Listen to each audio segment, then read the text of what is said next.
Well, hello.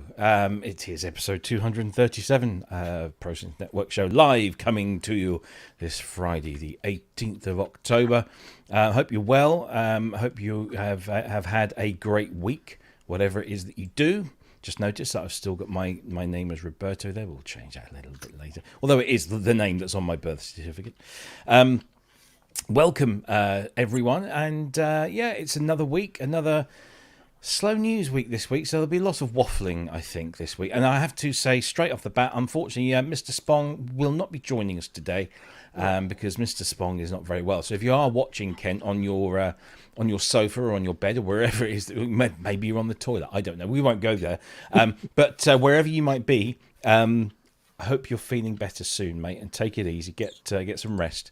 And we'll speak soon. Anyway, lots of love to Kent. And anyway, we will crack on. We've got stuff to talk about, stuff to discuss. What with Bristronica just having happened last weekend, it's bonkers. It's like a week ago. It's just seems to, in one sense, it feels like yesterday, and in another sense, it feels like months ago. But we'll talk about that, and we'll be joined by my colleague on the road, Peter James Stephen, will be here in a moment. We'll introduce him in just a tick. Before we do any of that, let's get all of the housekeeping stuff out of the way because it's boring and we need to just get a shot of it. So the first thing we would love you to do, if you could, it would be fantastic, is give us a like and a comment and a subscribe and share us around. It would be fantastic to introduce more and more new people. And if you're watching the show for the first time because you saw us at Bristronica, or you saw us at Synthfest, or maybe you saw us back in July in Cambridge at Synthesized, or maybe in Norwich at Synth East in February. If you've joined us because you saw us out on the road, welcome and thank you, and I hope that we're not a crushing disappointment. But if you like what you see, and for the last few weeks I've been saying to people, if you can give us a thumbs up during the live show, it seems to boost our numbers, and the numbers are really good. But I noticed when I've been asking people to do that during the show, it does make a difference. And I think it makes a difference in where it sends the video into suggested feeds and all that kind of thing. One day I will sit down and work out how the YouTube algorithms work, although I think that's a dark art of some description. But yeah, if you like what you're seeing during the show, give us a thumbs up. And of course, if you don't, then give us a thumbs down. That's fine also. We don't mind. Because we'd like to know if we're not doing things well and we can improve upon them. So yeah, give us a thumbs up. And if you're watching in the future and you're watching on catch up, then of course you just click the thumbs. Anyway, give us a comment. If you want to comment during the show, you can do so on all the platforms that we're broadcasting on. So you can do it on YouTube, Facebook and Twitch. You can leave your comments. We will see them. And if you have a question for any of us today, just stick a big capital Q in front of it so we can see it, and we'll put it in the question bucket and we'll pull it out at the appropriate time, as the actress said to the bishop. If you want to support us, because we are completely community funded, this stuff costs money to do, and we don't have deep pockets, and you guys are amazing when it comes to helping keep us on air, which we've been on air for over 4.5 years now. We've never missed a show, and we intend to keep that record going at some point. I'm sure it'll break down, but right now we're steaming ahead. And if you want to keep us on the air, then you can donate to us. And the minimum donation you can make on Patreon, this is like a Patreon thing, is $2. So that's what we've set it at, just $2 a month.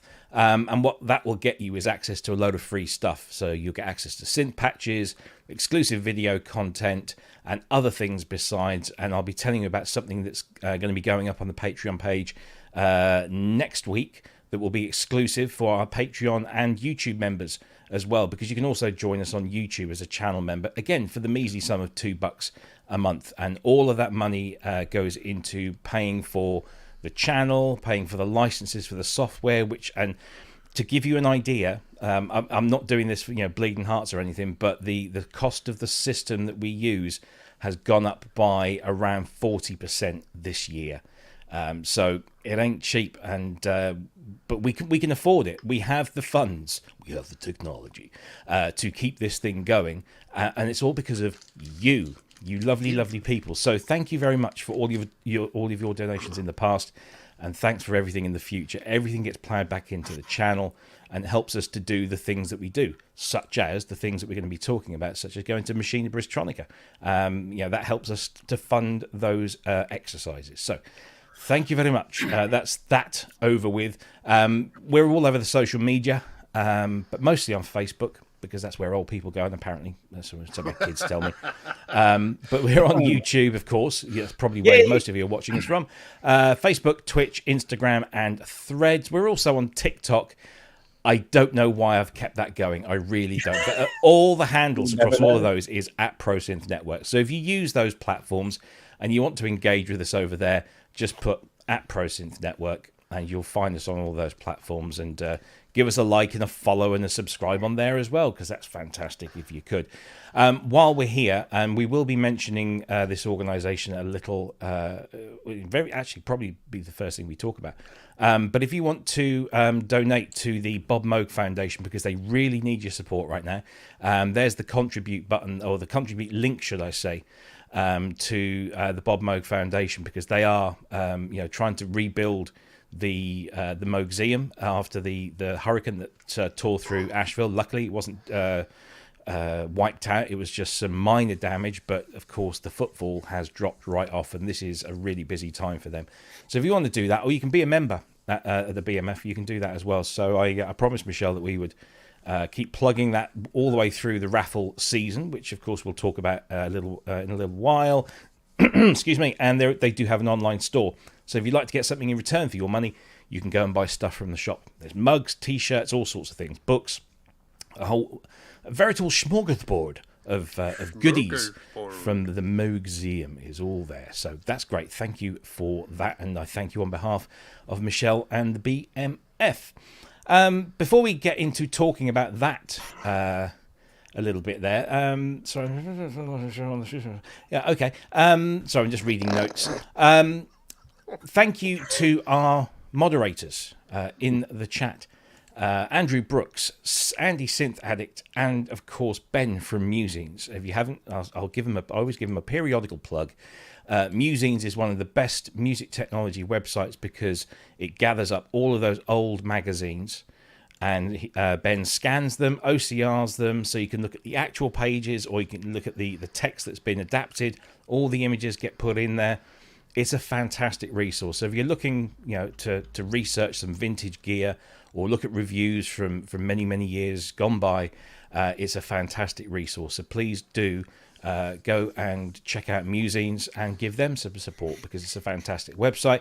And their owner and leader is one of our moderators in the chat, who has all three of them do a fantastic job. Not that they have much to do, which is fantastic, because you're lovely people. So thank you very much indeed. I need to say a big thank you to Matt Evans, who's just donated £5 and says, "Get well, Kent." Andy Brooks, you just can't stop him, give him money. But thank you very much indeed for your £5. And to the wonderful Bostich247, who I met along with his lovely wife Sue. Photos coming later.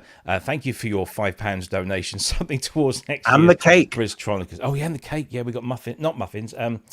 Chocolate brownies, didn't we? Yeah. So yeah, that was good. So thank you to all three of you for your wonderful donations. That is superb. And of course, anybody else, if you want to donate through Super Chat, Super Stickers, or if you're watching on Catch Up, use the thanks button down below. It'll be fantastic, because it all gets ploughed back into the channel, so you get the benefits.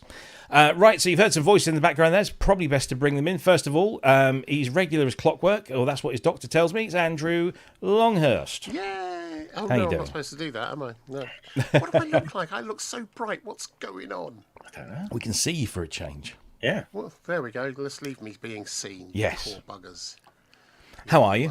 Buggers. I'm good. I love the fact we've got a TikTok channel, because we're down with the Ute. Down with Ute. Yeah. Hang on. Yeah. Yeah. Down the kids. Like in There's it, a million views right there. Yeah. Right. Busy week. It's been an odd week. Every day I've thought it's not going to be busy, and every day I've ended up thinking at 7 o'clock, oh, to stop now. Or actually, at the early part of the week, I was working till 3-4 in the morning. But yeah, it's done. I'm in a good place. I'm wearing a T-shirt. We're here to talk about... Not wearing pants. Shh. Don't, Let's not get into that Okay. again. Lovely. Well, good to see you as always. Do we have anyone else here? We do. There is another voice in the background. Anyone that's sort of. I don't. By the way, just in case anyone's watching, right? I don't know if you know. This is between you and me. Okay. I used to work for Emu. Did you? Yeah. Just so you know. Wow. Who else have we got on? Never knew that. We've got somebody else who used to work for Emu. And actually did some very cool stuff back in the day. He's also he was my colleague out on the road for the last 3 shows: Bristronica, Synthfest in Sheffield, and Synthesized in Cambridge. It's the one and the only Mr. Peter James Stephen. Yeah. Hello, everyone. Good evening. How are you? I'm very well, thank you very much. Yeah. Excellent. We find you in your copiously stocked I'm in my studio. den. But, can I just say, there's some fantastic shelves at the back there. They're very good, aren't they? They're good, aren't they? Where I got them from. I have Some no bloke idea. told me catering shelves or something, but yeah, they're Good ideal. stuff. It looks like you utilise like every little inch of space. Yes. There's not a piece of space that hasn't been used. Like you've got those big struts coming out from behind you. With Yeah, I need to saw these things. I need to saw those off a bit because they're a little okay. bit, take your eye out. Better still, put another synth on them. Well, there is. yeah. Yeah. Jaspers, you can't go wrong with the Lots of stuff there. Well, look, we're going to take a tour around your studio because I want to see all around it. So we've got mobile cam. That's all hopefully set up and tested and working. Ready to go. Have you recovered from last weekend? You know what? Tuesday I was, but Yeah. Wednesday I was raring to go. And if there was a show tomorrow, I'd definitely do it. I love Nutter. it. I love it. Not a chance. Not Not a chance. No. Raring for the next one. Definitely. loony. Yeah, no, it kind of when it gets to our age. Yeah, I know what you mean. I mean, when it gets to Andy's age, I mean, it's really bad. But when it Yeah. gets to our age, it's oh man, yeah. The like, loadout was the thing. the loadout was a killer, an absolute killer. But it's being on your feet all day, Yeah, for you 2 don't days realise. straight, literally, Yeah, that's right. was wow. Anyway, Never mind. We I did it. didn't make it. I ended up drinking wine instead. I ended up yeah, being here I wish going, I had. and was I drinking barely had wine. any. I lost some I weight. think that was half the problem. We didn't drink enough, did we? No. We had a free cocktail, didn't we, at the hotel, Yeah. which was quite nice. It was It was a bit Ribena, wasn't it? yeah, it was more fruit than booze, but it was free. We can't complain. And then we had a pint. That was it with our pint. dinner and And that just was it, good yeah. boys and went to bed. Yeah. Anyway, and we'll talk more about Bristronica because it was our first time there. It was my first time going to the actual show. I think it was your second time, wasn't it, Bill? Third time, actually. Third time. Okay, Yeah. because it's your local. It's your It's neck your of the woods, local. isn't it? You can't really Yeah. not go to the local one, can you? So we will talk about that because opinions were made, and some were very positive, some less positive. I'll say not negative, just less positive. But Yeah. we'll discuss that and talk about the show and what we saw and what happened and all that kind of stuff, and call out some names of people that we met there. For example, as I mentioned before, Bostich 247 and Mrs. Bostich 247, which. I don't feel too guilty about calling her that because that's how she referred to herself when we met them.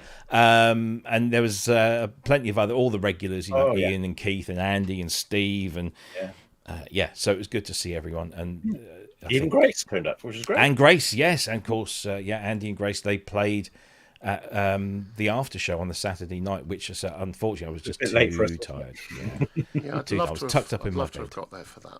Yeah, I'd it like would have to been good. I still But- haven't seen Grace and Andy play. So. They play quite a bit, so I'm sure we'll get to see I'm not them sure at if some that was point. filmed. I think it was, so you never know. I hope so.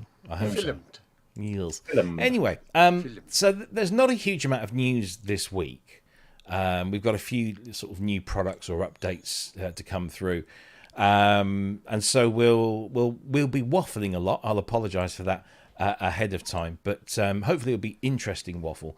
And as I said before, if you have any questions or anything like that, any pieces of information you'd like to impart to us, then do stick it into the chat. Put a big capital Q in front of it, otherwise it just whizzes past and I don't necessarily see it. So let's see, where shall we start? Well, I said we'll start with the Moogseum because we had Michelle pop on last week and she gave us an update, and they've been run ragged. The Hurricane Helene went straight through Asheville. Luckily, the Moogseum was lightly scathed, so they had a window go out, and the big awning at the front got ripped off. But the biggest issue, I mean, not saying that those are small issues, but the biggest issue is the fact that October is one of their busiest months, because in that part of the world, at autumn, or should I say fall for our the scenery around the Asheville, North Carolina area gorgeous. Yeah, is amazing. So many people venture there, and of course they're looking for something to do, and they find the Moogseum in the heart of Asheville, and they go and spend some money and spend some time, and it helps keep the whole thing afloat. But of course, because of the hurricane, the governor of North Carolina has had to, shut things down for safety reasons. But I come with good news, because I think it's today or tomorrow, they are doing a soft reopening. So it's not going to be a big sort of thing, but they are reopening. I will get the exact details in just a moment, but they are going to be open. So if you are anywhere near the Asheville, North Carolina area of the United States of America, please go and visit Michelle and her team, Destiny, and Craig as well. Craig often appears in the chat, so hopefully he'll be there. But so they are definitely open for business. And let's just bring the Moogseum up onto the screen. There we go. So there's the Moogseum, and it's a fantastic place. I've had a virtual tour.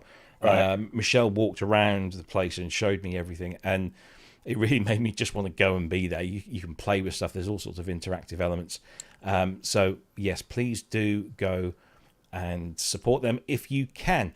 Now, last week, it feels like yesterday. Last week, we had Michelle on the show, because not only was she telling us about the Moogseum and what was going on and giving us some updates, but of course they have a raffle, which is a periodical. I'm using that word a lot today. Periodical. You are. They have a periodical raffle every now and again, where they raffle off a Moog synthesizer. So we've had memory Moogs, and we've had Poly Moogs. I think there was a Poly Moog once, and they've had a few mini Moogs, and they've got a mini Moog this year. Well, that mini Moog is very special, because it's special to us anyway, because both Kent and Andrew have been involved in making sure that mini Moog is ready to go and in fine fettle, but also being promoted around the internet. And Andrew, Andrew did some great filming with the piece of hardware in question,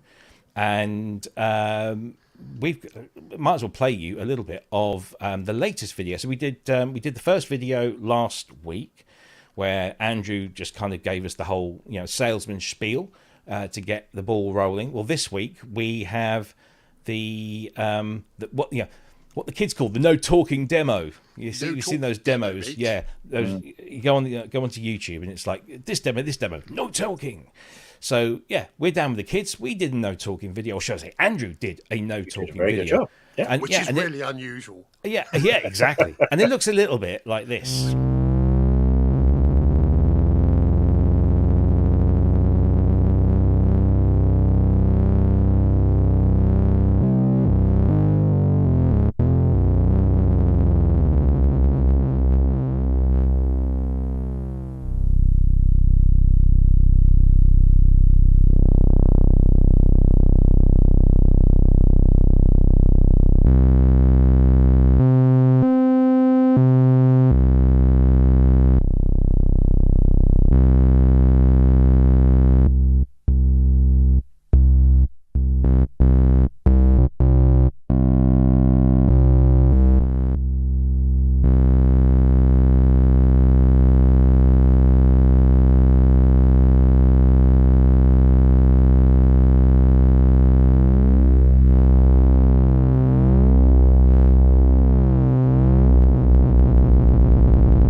it goes on for a few more minutes as Andrew explores the filters and That's the very oscillators.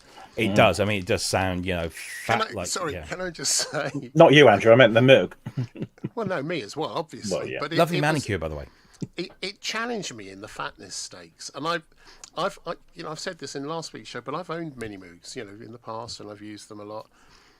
This is the best sounding mini Moog I've ever heard, and it was just one of those things where I filmed far too much, so I just cut to that little bit as of whatever.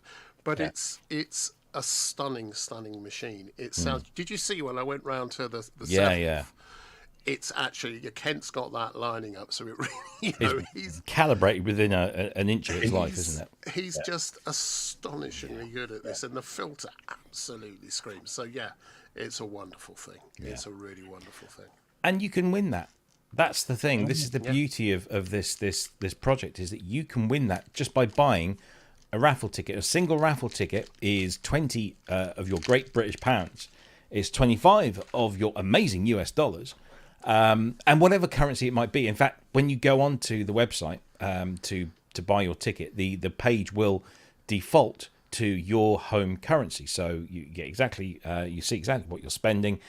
And if you buy more than one ticket, you can buy them in batches of 5 and I think 20 and so on and so forth. You get discounts. So the cost of each individual, as if you buy a bulk lot of ticket, then it's less than £20 a ticket. So there's a bonus in there, but buy as many as you can. But if you can only just buy one, because you never know. It could be the one. And can I make something happen this week? I was contacted by a pal of mine who said, I'd quite like to buy this, but why are you supporting an American museum when there's so much? Really? And I said, look, here's I don't the think thing. people understand this.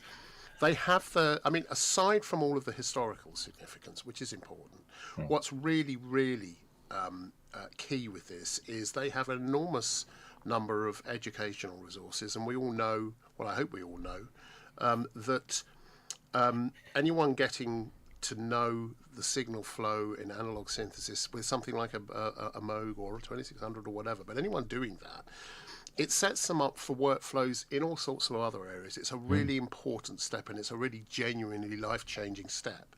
Now, the thing is, everyone, the guy I was speaking to earlier this week, he said, well, it's only available in the States. I said, well, no, you can use it from here, but there are plans afoot. It's not happening just yet, but there are plans afoot which have been sadly interrupted to try and spread this, to make this something a lot more global. Yeah. This is important stuff. We all know just how much this affects all the other things we do in our lives. Once you learn the logic and the discipline of programming and the creative side of signal flow and synthesis, you know pretty much all the rest of the creative industries in terms, technically. You do. Camera work. Yeah. For all of that. So this is important, and he went and bought a couple of tickets, which is great. Yeah. So just bear that in mind. I know Michelle has long harboured a desire to spread Dr. Bob's Sound School outside of the US, and it's not easy getting into educational establishments in any country, let alone one that's outside of yours. So they can only do so much, but at the very least, I mean, the Moogseum is a fantastic place to go, and it looks after a whole bunch of Bob's legacy and tells people and teaches people about Bob's legacy.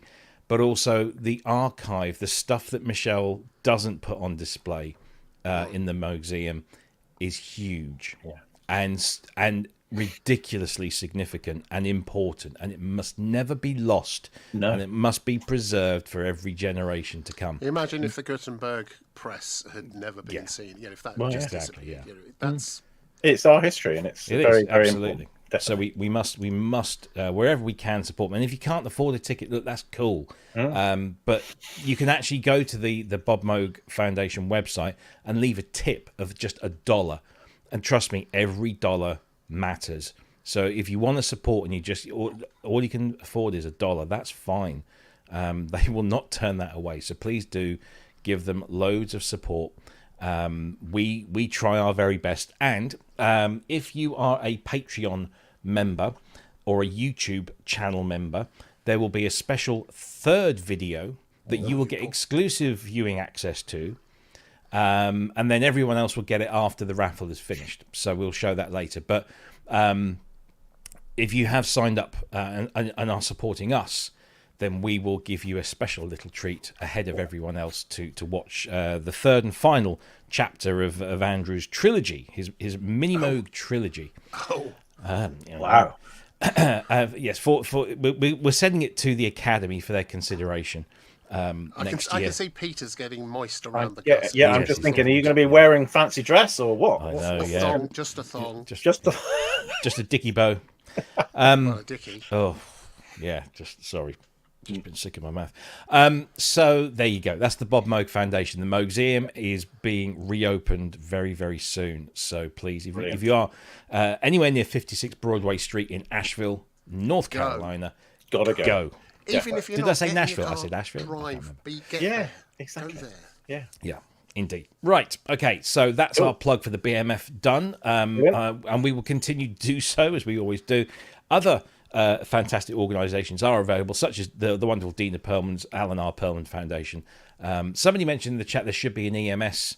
There should be. There should be. There absolutely should But he be. lost it all in a flood, didn't he? Exactly. And there was a museum in the UK in the 90s. I have no idea whether that stuff just got sold or trashed, or I have no idea.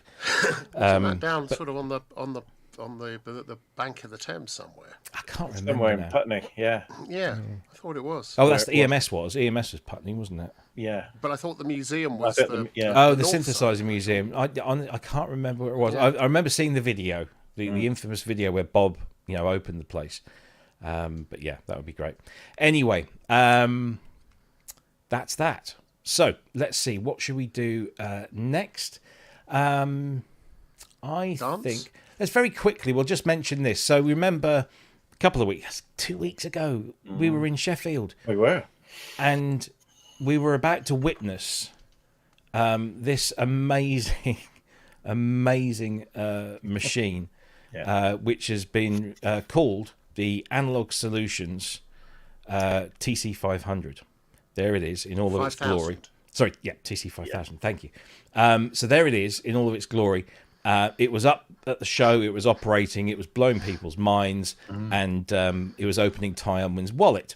There he is. That's not Ty. That's Tom. That's the madman behind it, and he just does amazing work. Well, during that show, and I think we mentioned it on the following week on this show, that the plan is to create wings for this thing, just like the old 25. And true to his word, if you just bear with me, scrolling down the page, there we go. There's a mock-up. So that is what your TC5000 with wings could look like. Yeah. Now, Tom, I have every confidence in him. He's saying that these should be ready by December or January of next year, along with the main unit. So fingers crossed. But it's just an amazing thing. Yeah. And you just imagine what you could do with that. It's crazy. So, well done, Tom. And thank you, Tom, by the way, for editing that little segment from the video we did. Was it last week? Last week, yeah. He took us talking about it and made us into a reel. Now we're properly down with the kids. Yeah, proper. He did a proper Instagram / Facebook reel in it though. And so, we were in that. So thank you, Tom. That was very nice of you to do that. And if you have ventured to this channel because of that, welcome. I hope you enjoy it. It's just an amazing thing, and I cannot wait to see that being used by people with way more musical talent than I've got. And a bigger wallet. And a bigger wallet, yeah. That does make my heart beat somewhat faster. Yeah. It really Yeah. does. Lovely thing. And Tom's modules, the Beautiful. sound of his modules is just. Tom knows what he's doing. Yeah, he does. We need to speak to. I've got some ideas for what we can do for the show next year, and one of them is to venture out into the big wide world and film people like this in their factory workshop back sheds or whatever it might be that they and show people what these great people are actually doing in their sheds, because I think Tom is just a very large shed, as far as I'm aware. Anyway, yeah, PSN on the road. That'd be cool. No, Tom's not just a very large shed. He also makes synthesizers. Apparently, yes. Just to be clear. Yeah. So, just get it right, will you? I mean, people are saying, "Oh, I'd have to sell my house to own one of those." Not a problem. You can live inside that. Yeah, you can. It's that big. You can live inside it. Yeah, absolutely. So, yeah, that's that. That's the TC-4000 is getting its wings, which is rather exciting. So, if you want to read more about that. Yeah, if you want to read more about that, there's loads of stuff everywhere. Go to the Analog Solutions website and read more. So there you go. That is that. We are whizzing through. Let's do one more thing. Yeah. And then we'll talk about Bristronica. And then once we've talked about Bristronica, Peter's going to give us a tour of his studio, because I think we all want to see. Because you want to see behind that door, don't you? There's more behind the door. I want you to show me your bits. Indeed. And your bobs. Wow. Have to see about that. Right. Okay. Let's crack on. What should we do? Let's talk about a synthesizer that was at Bristronica. Now, as you'll figure out soon, Bristronica, if you haven't figured out already, is mostly about modular, which anyone that knows myself and pretty much this channel really, And me, yeah. we're not the best place for modular synthesizers and enthusiasts, although I appreciate that many people in our audience are well into that, and it's a miracle that they even join us here, and we love them for it. But there were a few things that were there that certainly piqued my interest. One was the stylophone stand, where they had the little stylophone theremin type thing, and they had the little analog drone synth, which was rather nice. I have to say, it sounded, I mean, for something that was small and had stylophone on it, you kind of expect, you have an expectation Rolf Harris of, in the back of your mind, don't you? Yeah. Or rather not have Rolf Harris. Yeah. Well, there is that, yeah. Yeah, but this thing did sound big and lush and very, very nice. But anyway, there was another thing, and it was from a company called Future Sound Systems. And I know a lot of people have got very excited about the Crick, and this is the Crick. Oh, my lord, yes. So, unfortunately, the photos that I'm calling up are not sharing because the website likes to do things differently. So I need to figure out why that's doing that. First of all, is it opened it up in a new? Oh, is that what you're doing, Mr. Website? You're opening stuff up in a new tab. There we go. There you go. We'll do that then. That's so, what really annoys me about synthesizers with pin matrices is that lots of people instantly assume, oh, it's going to be something like a synthy. This isn't, and the inventor went to great pains to tell Nick Batt in his video that this isn't anything like that. This is no homage, is it? No. Yeah, this is a synthesizer in its own right, and it just happens to use a pin matrix. But this, I mean, the sounds that are coming out of this are rather nice. Do you know? I've just thought of something which I'm sure everyone else has as well. Everyone's thought of this. The pin matrix, which is essentially modulation, right? It's routing. Yeah, it's routing. By doing this, you avoid having to involve a CPU processing. You involve, rather than having to get into digital, you keep it all in the analog. Yeah, that's right. And there's only so many ways you can do that. Yeah. I think this is really clever. Along with Tom, I think it's a really clever way of doing this. And the main thing that annoys me about this is I don't have one. I think you're right. Yeah. Well, they go on sale the week after next, I think. Certainly in 2 to 3 weeks' time. So just let's flick back to the other page. Here we go. Right. So Future Sound Systems Crick.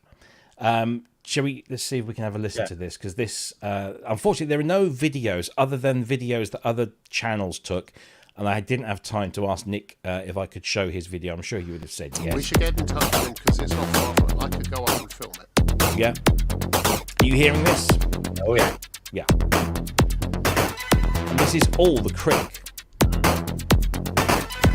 So it's multi-timbral as well. Oh, Prince would love this. It's really good, isn't it? Yeah.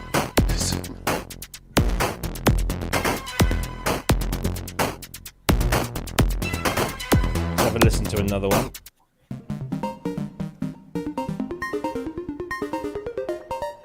It's got a really nice tone to it. Yeah. So hopefully you can hear us over the music. Future Sound Systems do a lot of modules, and apparently they've taken a lot of their modules and then tweaked them and tuned them to work nicely together in this box. So they're using just like Tom does with that TC-4000, using his modules and his technology and then just repurposing it into a lovely kind of one box experience. But it's a really cool thing. Unfortunately, there are no videos of this for us to show at the moment. I really would have liked to have seen one, but if you go to Sonic State on YouTube and check out Nick Batt's video on this, you'll get a really nice rundown. So go over there. Did he have the grungulizer there as well? I think he did. I think he had most of his stuff there. That modular, it's one of the few things. It's one of the few modular pieces of kit I've seen. Along with these kinds of things which are self-contained almost. Well, that's what he's emphasising. This is definitely self-contained. They make me think maybe it's something I could, because it's a self-contained system. Yeah. The grungulizer was amazing, and there are videos for that as well, which you can go and find. But a lot of what you're seeing in here, you'll understand from the videos of the grungulizer, etc. But and I think at $2,500, that's a pretty good deal. Yeah, 2,499. That's not overpriced. You think what's gone into that? Yeah. So Shaker's in the chat and has said, has it got a built-in sequencer? No, it hasn't. No, he's using the Korg, wasn't he? Yeah, he's using the little Korg. It's an SQ10. SQ1. Oh, yeah. So he's using one of those to trigger it. So it's lacking that, but I mean, it's got some great sounding oscillators in there. And no wires. Brilliant. No wires. Yeah, exactly. You can get to all the knobs without having to plug anything in. It's amazing. And that pin matrix really does just... I love it. It's such a great way of patching and routing. I love that there's another little 5x5 one down below it to the left. Isn't that where you store them? That's a storage. That's where you park your unused pins. No, when you're playing Battleship. That's a 5x5 matrix. It links you to pins. Anyway, it's nice talking. Anyway, yeah. But there you go. Future Sound is causing a lot of buzz at the show. Yeah. Let's quickly look at the specifications, because I know a lot of people like numbers and shit. Yeah. So it's got 3 SSI 2131 based analog VCOs in recombination configuration. Got a white noise generator. It's got SSI 2164 based 18 dB per octave state mixable analog voltage control filters with wavefolding based on the Timbrel Sculptor.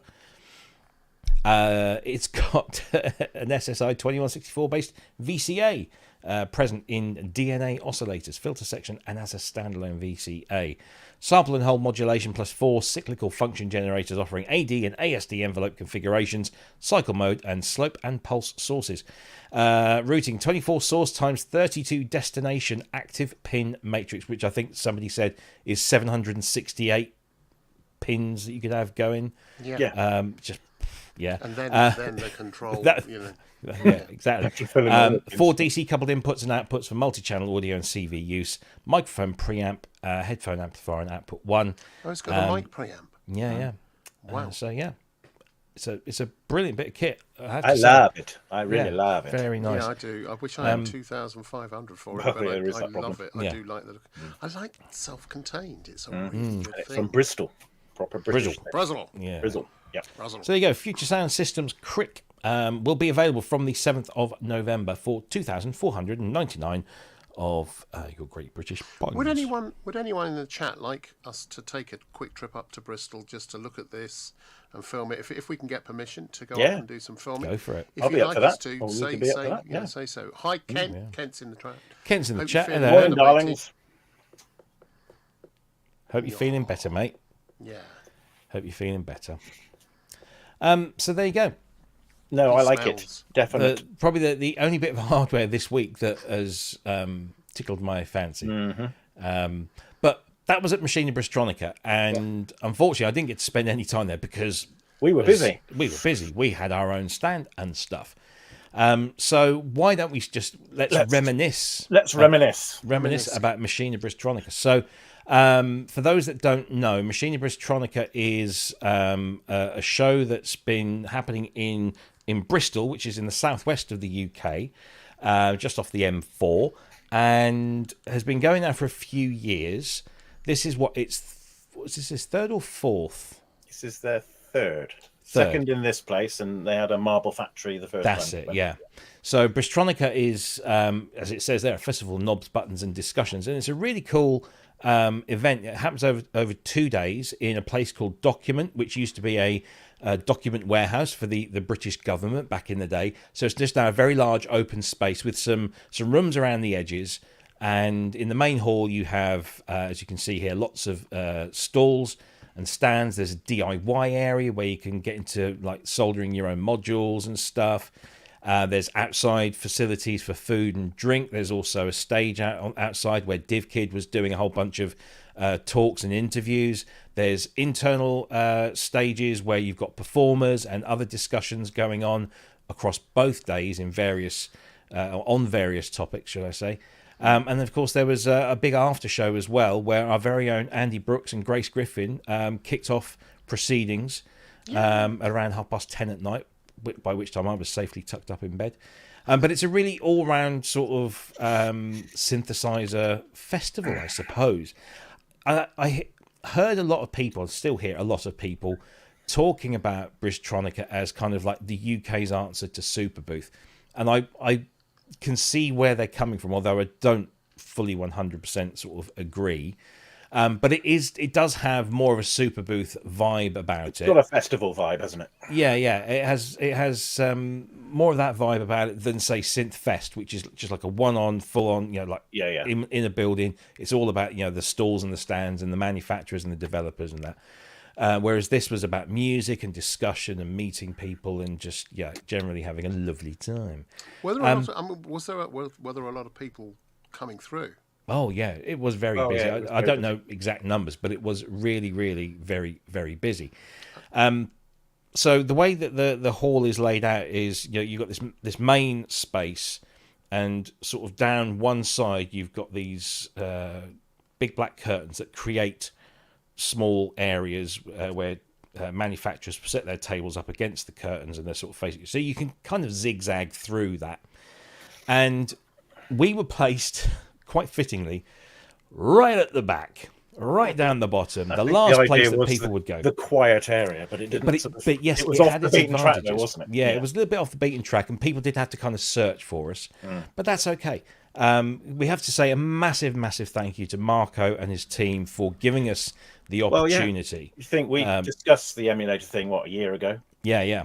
And then I sort of approached Marco, and he went with it. He wanted to do a sampler thing. Yeah, definitely. And let's see if I can get Dave Rossum involved. And I thought, right, okay. Yep. And he did. He came up top trumps, didn't he? So that was the best bit about it. I mean, after Synthfest, I was feeling a little bit jaded and tired, and I thought, oh, God, I've got to do this all again. And it's for 2 days. Yeah. And I won't lie, I will admit that for a very brief period, I thought, I wonder if Pete can just do that on his own. And then I just thought, no, Dave is going to be there. Dave's going to be there. And I can't let Pete down. So we went and we did it, and I'm very glad that I did. And Dave, by the way, is a Bob Moog and an Alan Perlman. He's exactly how I imagined him. Yeah, he doesn't get the credit and the kudos he's due. He really doesn't. But there may be people who've just landed from Mars that don't know who Dave Rossum is. So Dave Rossum is the man behind Emu. And Emu was a business that he came up with in the 70s, I believe. And he started making modular synthesizers. And eventually that moved. And he was inventing lots of technologies. He invented the scanning polyphonic keyboard that was used in the Prophet 5, licensed that to Sequential. Yeah. And as Dave told us, he said one day he got a letter saying that Sequential were no longer going to pay him royalties for that. I don't know what the detailed story behind that was, but he needed to do. They developed their own technology, and there was no real, as far as I recall, there was no real bad blood. But there was no. It was a sudden like, oh shit, we got no money coming in. Yeah, and that inspired him to come up with something new and different. And of course, just at that time, the Fairlight was really making sonic waves throughout the music industry. And he thought, maybe we could do something with that. And so instead of doing all of the things that the Fairlight could do, they chose the one thing that was making it stand out, which was the sampling, the digital sampling. And so therefore he came up with the very first emulator. Yeah. And the rest, as they say, is mostly history, because that then led to a whole line of sample-based instruments. And what we did, and very much thanks to Peter, who supplied like 90% of the gear, as we put on a display where we had one of every model of emulator. Unfortunately, we didn't have an Emax 1. Otherwise, that would have been like the coup de grace, that would have been fantastic. Yeah. But we did have an Emax 2. But we had an emulator 2, an emulator 3 in rack form, and an emulator 4 in rack form. And then the 5th iteration of the emulator, which was emulator X. Mm-hmm. And that has a very special connection to Peter. It does. Which is where I hand over to you to tell us about what your connection with the emulator X is. Well, my connection with the emulator X is they weren't software. And I thought, we don't want it in software. We want it back in a rack again. So I approached Roy Goody over in Scotland, EMU Scotland. Goody, yeah. And I said, I've got this idea of putting it into a 2-unit rack. Can you give us a hand? And he was brilliant. He sent me all the cards down, the EMU cards, the 1040 and the 1210. And I had to design a little right-angled PCI card to make it all work. And we stuck it in a rack, which hopefully a lot of you saw when we brought it out. But I can show you in a minute, actually, because it's around the corner. And it's sold quite well. We sold it mostly to shows because they had a redundancy system in it. So you could run a show, and then if the disc went wrong or whatever, it would carry on with the other discs. It was great for a few years. But, and then Dell came along and Apple came along, and but the real problem with it was Creative Labs in their wisdom decided to write it only for the PC, and the only PC available software at the time was Windows XP, and we all know that Windows XP is all right, but it kept wanting to update itself all the time, and it was just a pain in the arse. So had they written it for Linux or Linux, it would be still going now, I would have thought, because it's a brilliant piece of software. It really is. We developed something around about the same time, which was a music playback system doing exactly the same thing, but we had to use an embedded version of Windows 10. Oh, no, Windows XP. It was Windows XP. Yeah. And then we had to upgrade it to Windows 7 to make it give it all the functionality. But it was a pain in the ass. But that's 20 years ago already. It's mad, isn't it? So we had the 40th anniversary of the EMU2 and 20 years of the Emulator X and the Vampire Rack. Yeah, absolutely. How did the rack do? How did it do? Yeah, how did you sell lots? Do well with it? 27. Oh. It wasn't my only job, luckily. Thankfully. I was doing my architectural stuff in surveying, but I was also selling liquid cooled shuttle systems. By the way, the Vampire was liquid cooled as well to the construction industry because they had dust and everything on the site. So I was presenting my plans and then put them in the computer with AutoCAD, and away they went. So that was my main income. But again, Dell came along and just slapped me on that as well because it was so cheap. So I had a good 10-year sort of run with Athena Systems, and then went back to me proper job. But yeah, shall we have a look at some pictures? Yes, because pictures always tell they're way better. So these are in no discernible order. I'm going to look through the thumbnails. Well, we'll start off with the guest of honor himself. So this is a picture of where is it? It's gone now. I had it locked in, and then it's gone again. Where is it? Oh. No, that's not you. That's you. That's not even me presenting. No, here it is. No, that's that one. It's that one. There he is. I am slightly disappointed you're not wearing that jacket tonight, Peter. I was going to think about putting it on the auction, actually, because everybody wants my jacket. So I thought, how about we put it up?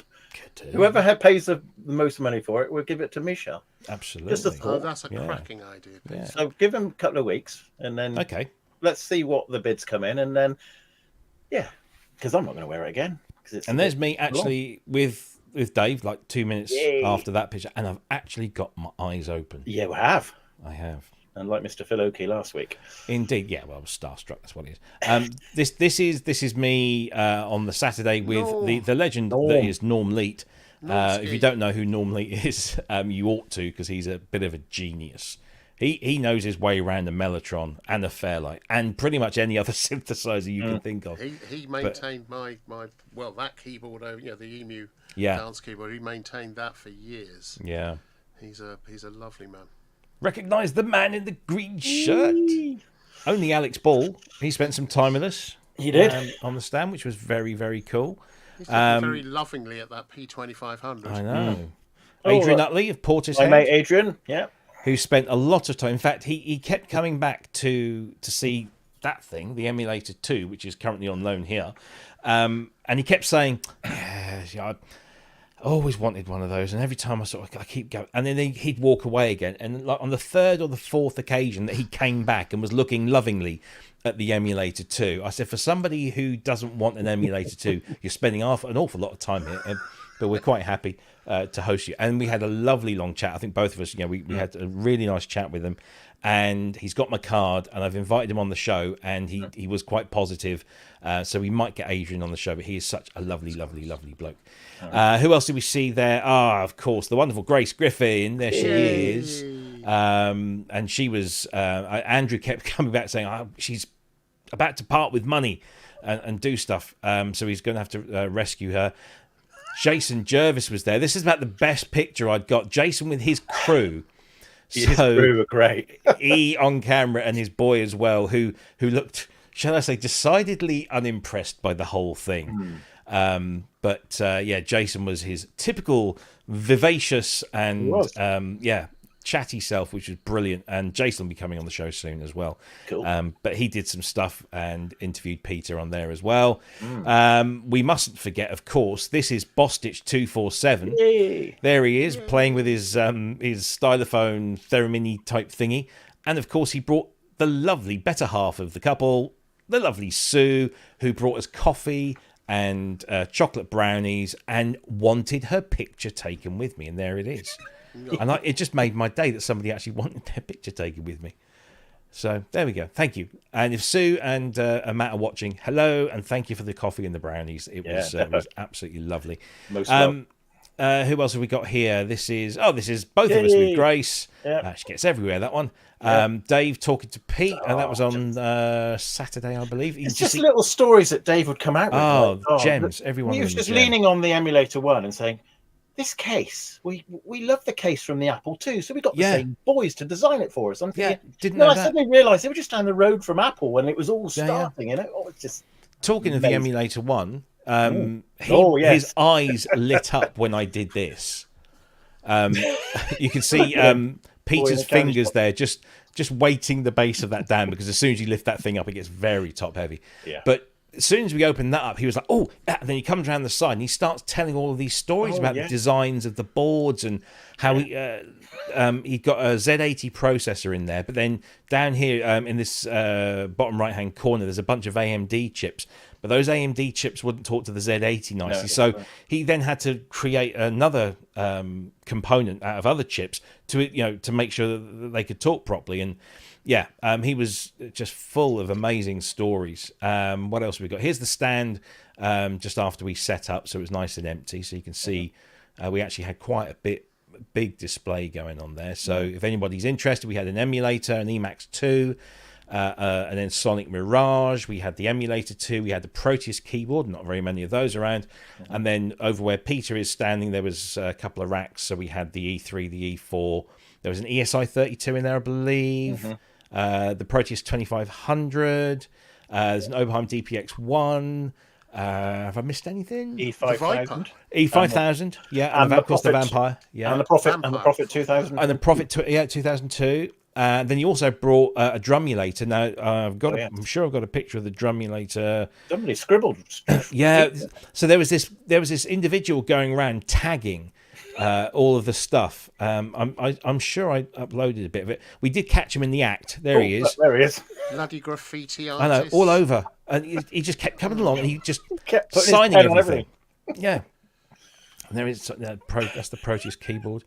And of course, you brought the Casio RZ1, which again you very generously loaned me because that was one of my favourite ever drum machines. Yeah. So we got that there. What's he putting? Oh, there he is with the drumulator, which was a lovely thing. I really do like the drumulator, the sound of that.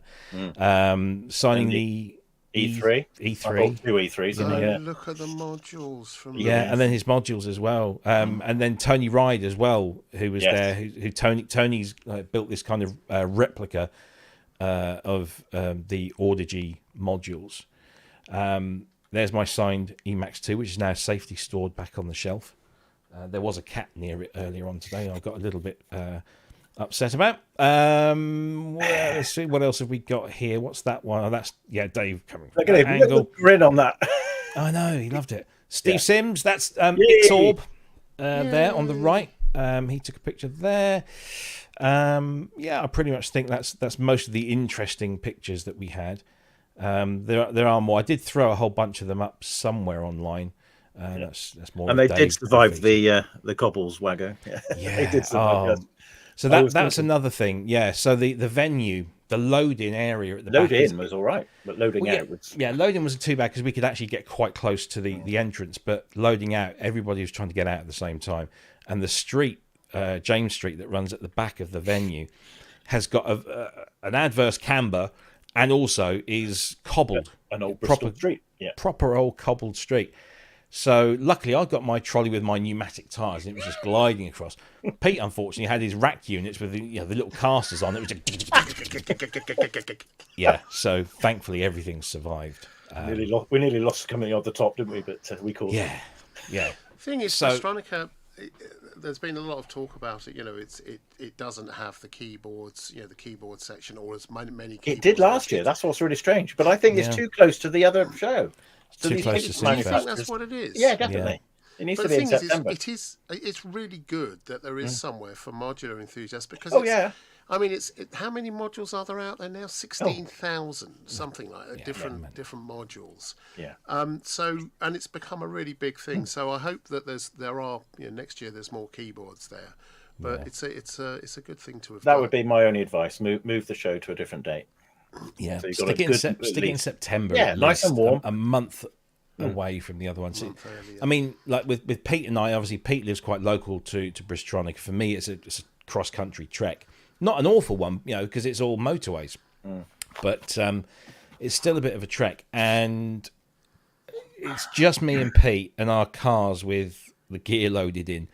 But when you think there are other organisations... Hang on, how big are your cars to get all That's amazing. Gear? Mine's like a TARDIS. Yeah, well, he's got a big old thing. But, I mean, I got an Emax 2, an Emulator 2...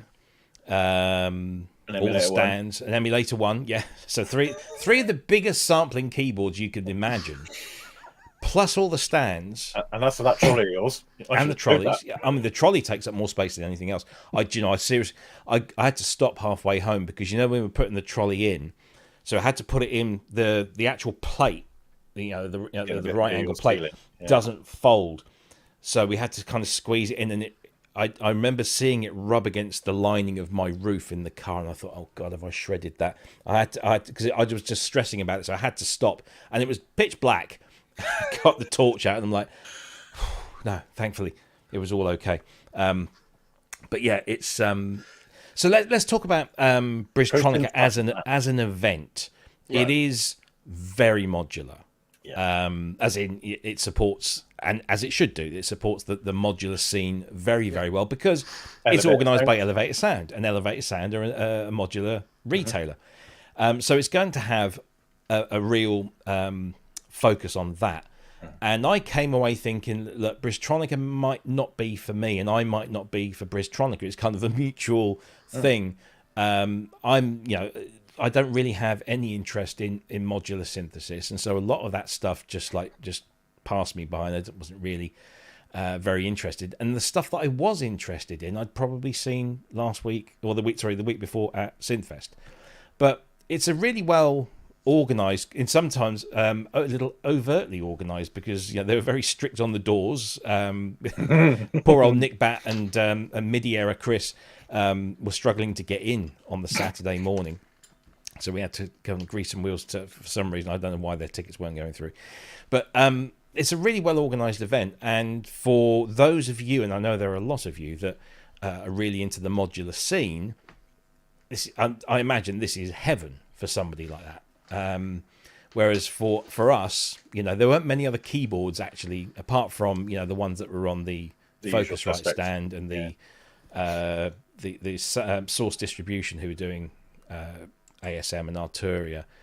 And George was actually, I didn't see George, no. at all. He had, I forget the name, is it Hazel Mills he had on the stand? Yeah. But I didn't see Jason, you're in the chat. Did you see George at all? I didn't see him because he's not exactly easy to miss. He's quite a tall lad. But we weren't sort of able to get away too often. But as a show, toilets were perfectly maintained and clean and functional, and there were never any queues. The bar was there, a little bit expensive, but that's what you kind of pay for that. The food, I didn't get to try anything. I didn't eat all day. Too busy. But yeah, generally, and there was this massive range of people, and as I've said before many a time, the reason I go to these things more than anything else is the people. Yeah. And we got to hang out with all of our old friends. We got to make new friends, and it was great. And for me, and in that respect, the fact that we were at the back in a quiet area, it was a hub, wasn't it? Yeah. It was people would sort of come down and gather, so that was really nice. And especially when they bring you coffee and chocolate brownies, which was incredibly welcome. And that was the only thing I think I ate on the Saturday. Yeah, me. Sorry, Bostitch247 has actually just sent me some more pictures. I will see if I can upload them even. Upgrade. But I'll see if I can get those in before the end of the show. Pete, what were your thoughts about Bristol? I mean, you've been there for a few years now. I mean, as an exhibitor, what were your impressions of it? I think Marco did us proud. Really, he got us. He did say to me that he was going to put us down in a quiet area. Yeah, I didn't realise the quiet area was right at the back of the building. Quiet, but, but fair dues. I thought poor old Dave was down with us, but that's what Dave wanted. That's the whole point, that we were all there together. Yeah. And he was chirpy as ever. He didn't mind. He was there for his talk, and it was interesting. Once he finished his talk, we had a real influx of people coming in. Oh yeah, because they all exited just around the corner from us. So loads of people. So in that respect, it worked very, very well. But like you say, it is modular. I'm not into modular, as most people know, but it's an interesting place to be. But it's the people. That's the real reason I go. And this history thing that we're doing, then showing the old bits of kit, and it's important. It's like the Moog thing. It is important to keep this alive. I think, because we had lots of young people, and that's, all of us old farts, we know what most of this stuff is. Yeah, probably exactly. Played with it, but it's when you get the younger people and you show them, and even if they give you really, you played that, and it's like big, and so it is great to kind of educate people, not just the fact that this stuff existed, but And most of the old people that came along talking to us, our age group or older than us, they were in the industry. They had these things, because it wasn't the sort of thing, it wasn't a Ferris Bueller thing that was a load of rubbish. You didn't have one of these as a teenager because you wouldn't have been able to afford one. No, exactly. So we got to meet some real interesting with people. lots of stories about people who owned these or nearly owned them or used them in a session or whatever. I forgot to mention Nick Howes. Nick, my neighbour. So Nick often appears in the chat. Certainly, he's always in the Sonic State chat. He generally comes in here if he's not working or busy. I don't know if you're there, Nick, but hi.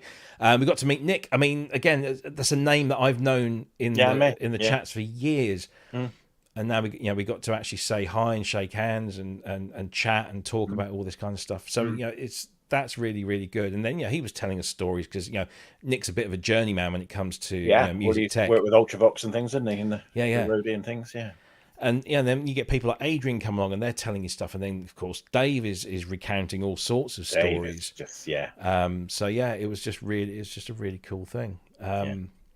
But it was a slog. It was a real slog. And I'm not sure whether, you know, I mean, if Marco approaches us next time and says, what have you got? And if we can come up with something, then yeah, maybe we'll do it. But hopefully it won't be so close to Synthfest. Yeah.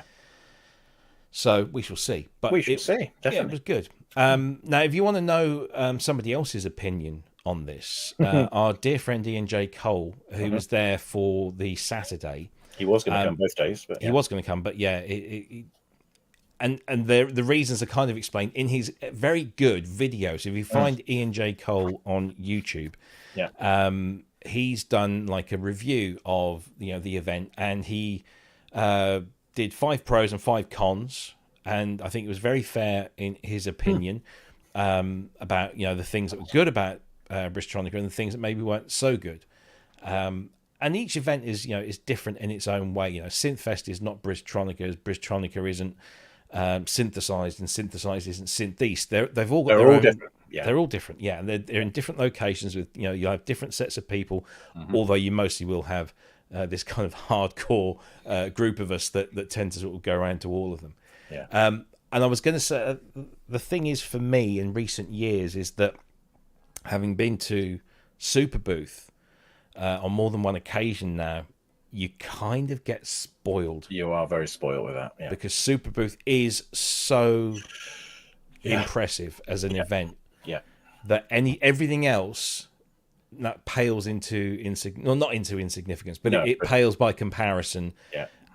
But that's purely because Super Booth is a much bigger organization. Yeah.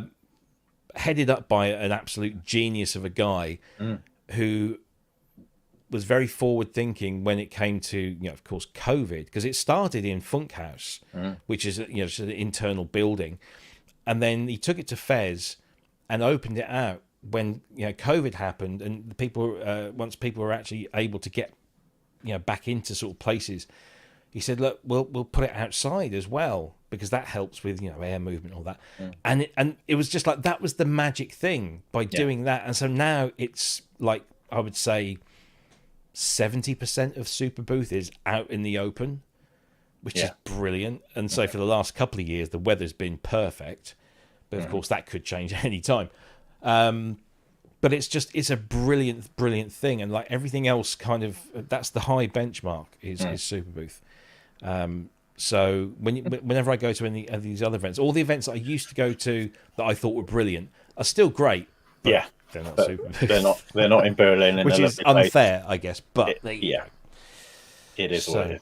Yeah, good. But yeah, Bristronica, I would recommend it. Yeah, I'm glad we did it anyway. Yeah, absolutely. I'm definitely glad we did it.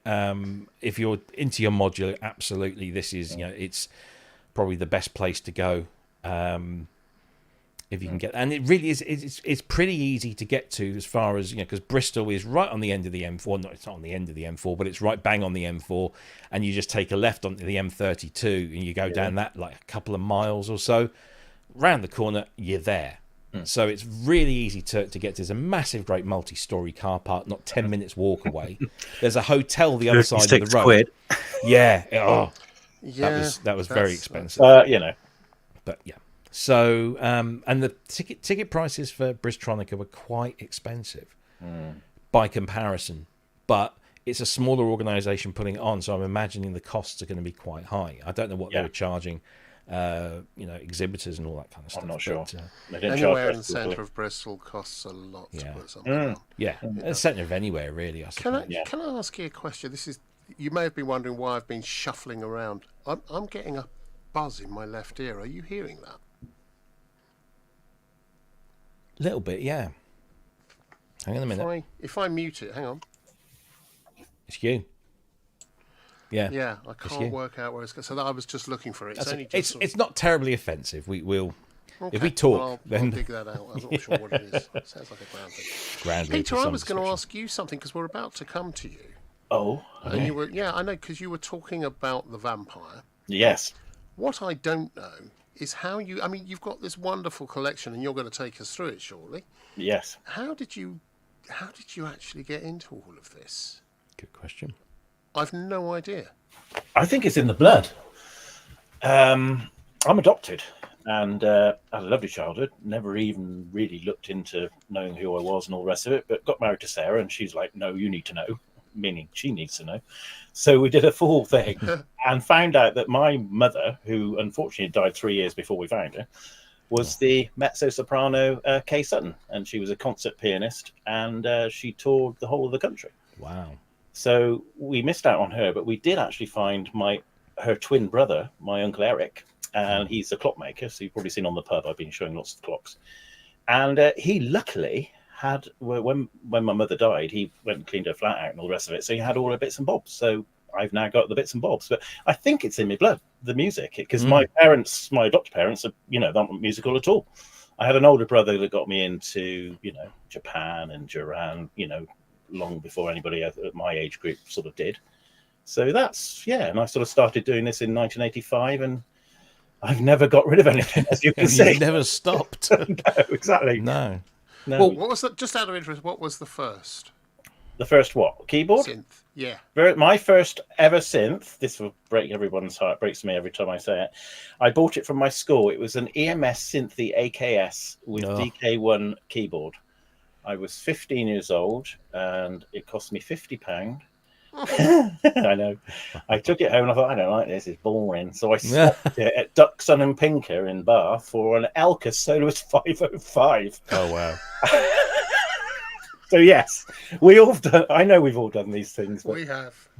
But yes. Sorry to interrupt there, Robbie. But no, not at all. Well, why don't we take this opportunity? Shall we go on the roving? Yeah. Let's bring up the roving camera. Sorry. If you mute this one, because I'm going to turn the mixing desk up and I can show you a few bits. Oh, okay. Start in the other room. All right. So let's. I'll add this camera to the stage. So we've got the spinning wheel. That camera on first. Yeah. So you need to. Yeah. Am I going to be able to hear you? Right.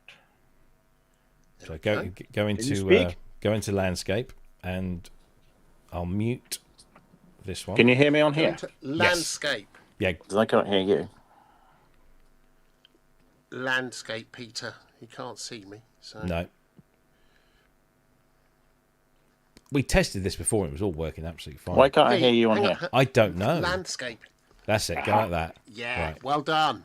Right. Yeah. Okay. Right. We'll just let you talk. You can hear me. Yeah, But I can't hear full you. screen. Okay, whatever. Okay, we're going to go full screen now. I'm going to start in the back.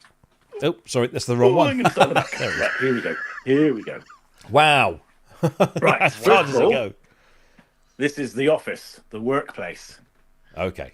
So I'm doing some 3D work on a building there. So this is the office, and there's the office doggies, all asleep in their beds. There's Emmett, and there's Flossie. Bless. Right, and when we bought this place, the chap that had it before us had a big pit, and he used to do up cars and lorries and things. So he had a big beam up across the top here. Okay. So down here is my pit, and if I take you down the bottom here, and then look up, these are all my Sound on Sound magazines, all the way from 1985. I thought that was his vinyl collection. Wow. Yes, so did I. Wow. Max. And I've also got all the future music ones as well. So, yeah. Wow. So, there you go. I'll be on the cover of one of those. Oh, right. So, yeah, this is the office. Design jet. Bits and bobs. And... By the way, if anybody doesn't know, Peter is an architect by day and a surveyor. Right, so we start here with the CP70B, and we have the Emacs, and we have the Dave Rossen signed Proteus. So if I just stick this around the other way, like that, press this button here. Now, this is a beautiful instrument. I don't know if you can see me. And I don't know if you can hear this, but let's try. So,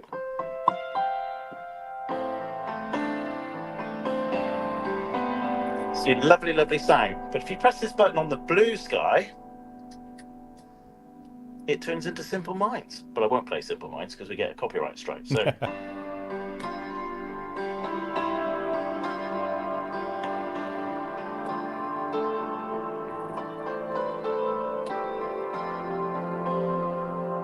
Isn't that lovely? Very nice. Right, so that's that. I shall now move on. Look, the dog up, look. Right, this is my mother's Collard and Collard that she bought in 1952 at Mickleborough in Stokescroft. But it's actually, we found the serial number of this one, and it's 1842.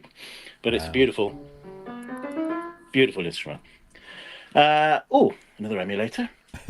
This is Ties, which I'm in the process of upgrading and getting some more sounds in for him. So that's sitting there. That's all the racks that we had when we were on the show. And this is this lovely, lovely shelf that Robbie got me to get, and it's great. So we've got bits and bobs on here. So we start from the top. That's an MS-20 IC, you know, the USB one, which I use with the GeForce software because it's brilliant with the Oberheim, because I've set all these up. And there's my lovely drum emulator, signed. Sequential circuit 6-track, needs a new battery. I will be taking that to Kent sometime. What we got here? We've got a little Novation, the K Station, I think. Then we've got the CZ-5000, which I bought on my 21st birthday, so I've had that a while. And this is my second keyboard that I got, the Poly 800.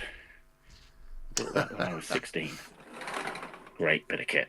Atari ST, CS5, SX1000 Gen with the overlays. Good, that's great. There's the Mirage that we've had before, we've seen before. And that's basically that on there. A few guitars, which I play very badly. I'm left-handed, as you can see. Right then, is this working? Right, okay. So here we have some just gubbins. I've got a mini disc and a DCC, and there's a DAT recorder there, which I did my first album, Bits and Bobs, on. I must show you this.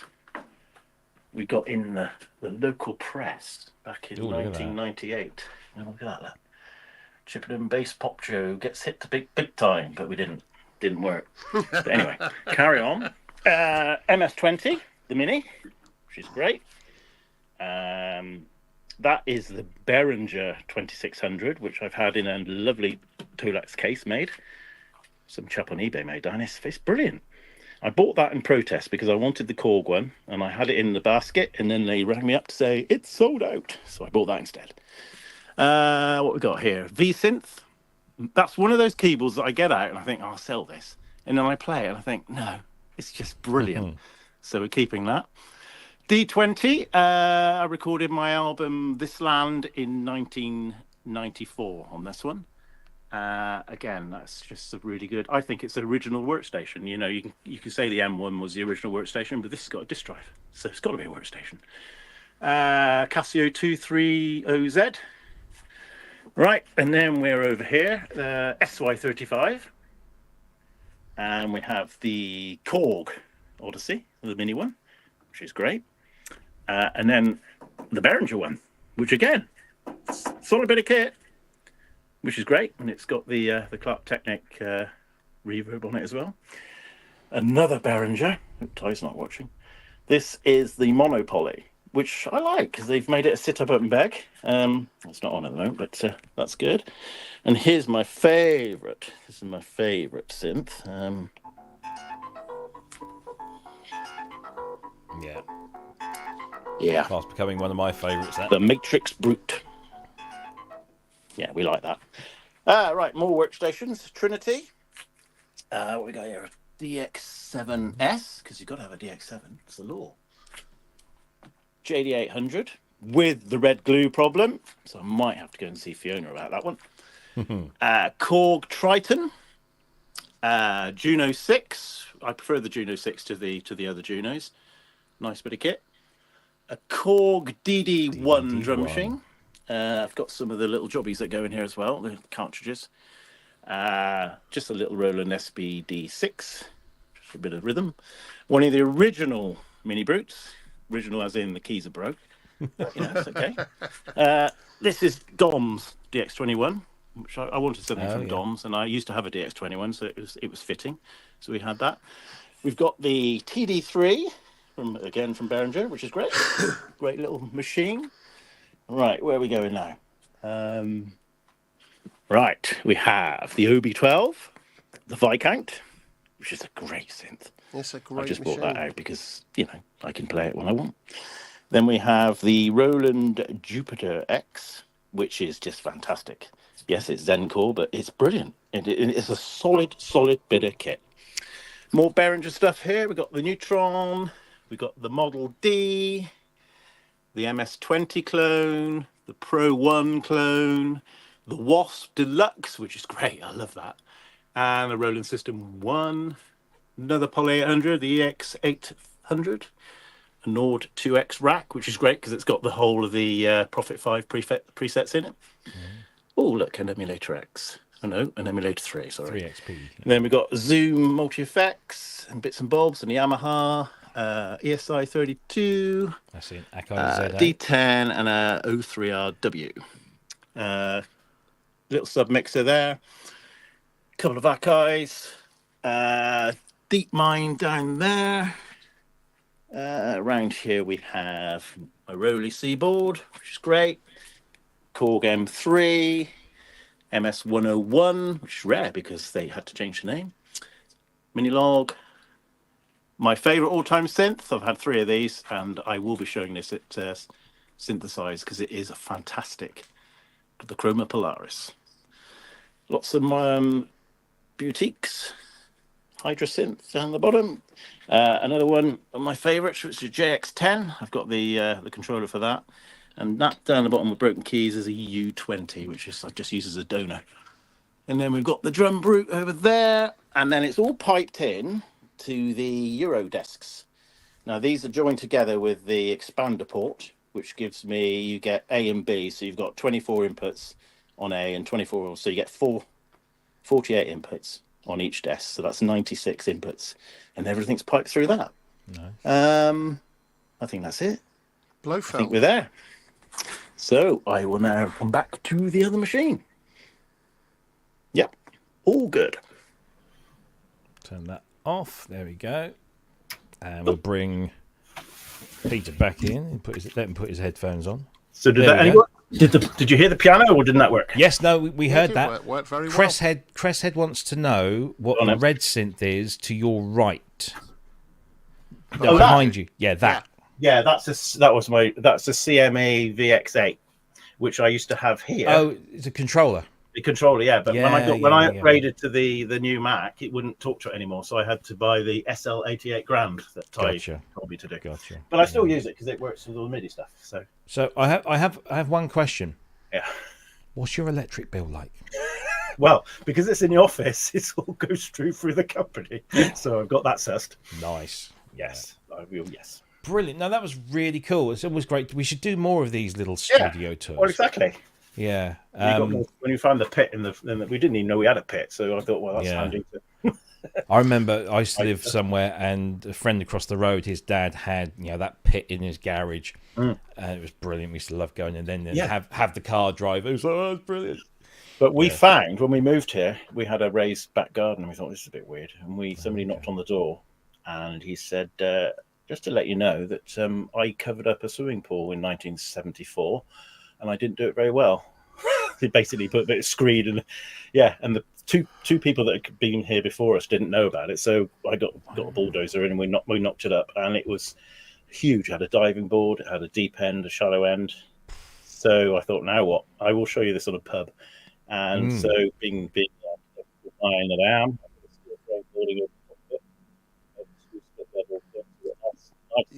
You're cutting out there, Peter. Am I? Sorry. Yeah. Okay.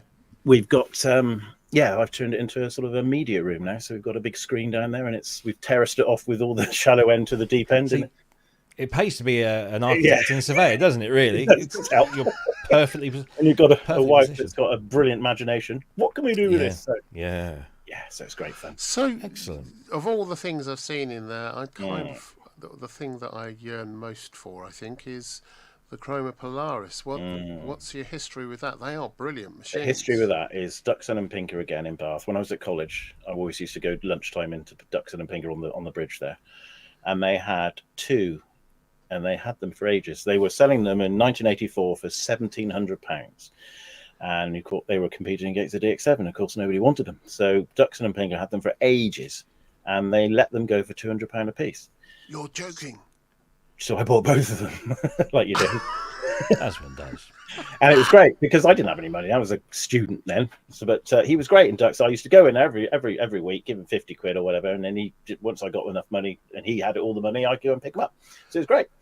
So so that's the one I got left. The other one I sold to EMIS in Bristol because the Curtis chips went, and he managed to fix it, so he had that one.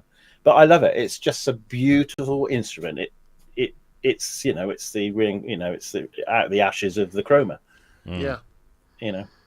I've never played one, so I'm looking forward to seeing it. Yeah, definitely. Yeah. It's a beautiful bit of kit. It's much easier to program than the chroma as well. Yeah. But Alex Ball's done a good video on it, and it's quite an interesting. But yeah, he's got a new video out this week, hasn't he? On the 6-track multi-track cassette that recorded, which was quite interesting. Yeah. No, that's really, really good. Great to see what other people have got and what they prize above other things. Exactly. But that piano, that I've always wanted a CP70, and I found that Foxtrot Studios in Camden. So why the 70 and not the 80? Well, I wanted an 80, but I couldn't find one, so I found the 70. Cheapskate. Do you know what really annoyed me? I had to go to Folkestone to pick it up, and he didn't tell me this, but it was in a first floor flat. Oh my God, I took my son with him, and he's never forgiven me because that bloody weighs a ton. Had been restrung, so I had a good job, but oh my God. Yeah, heavy old bit of kit. And why the 6 as opposed to the 60 or the 106?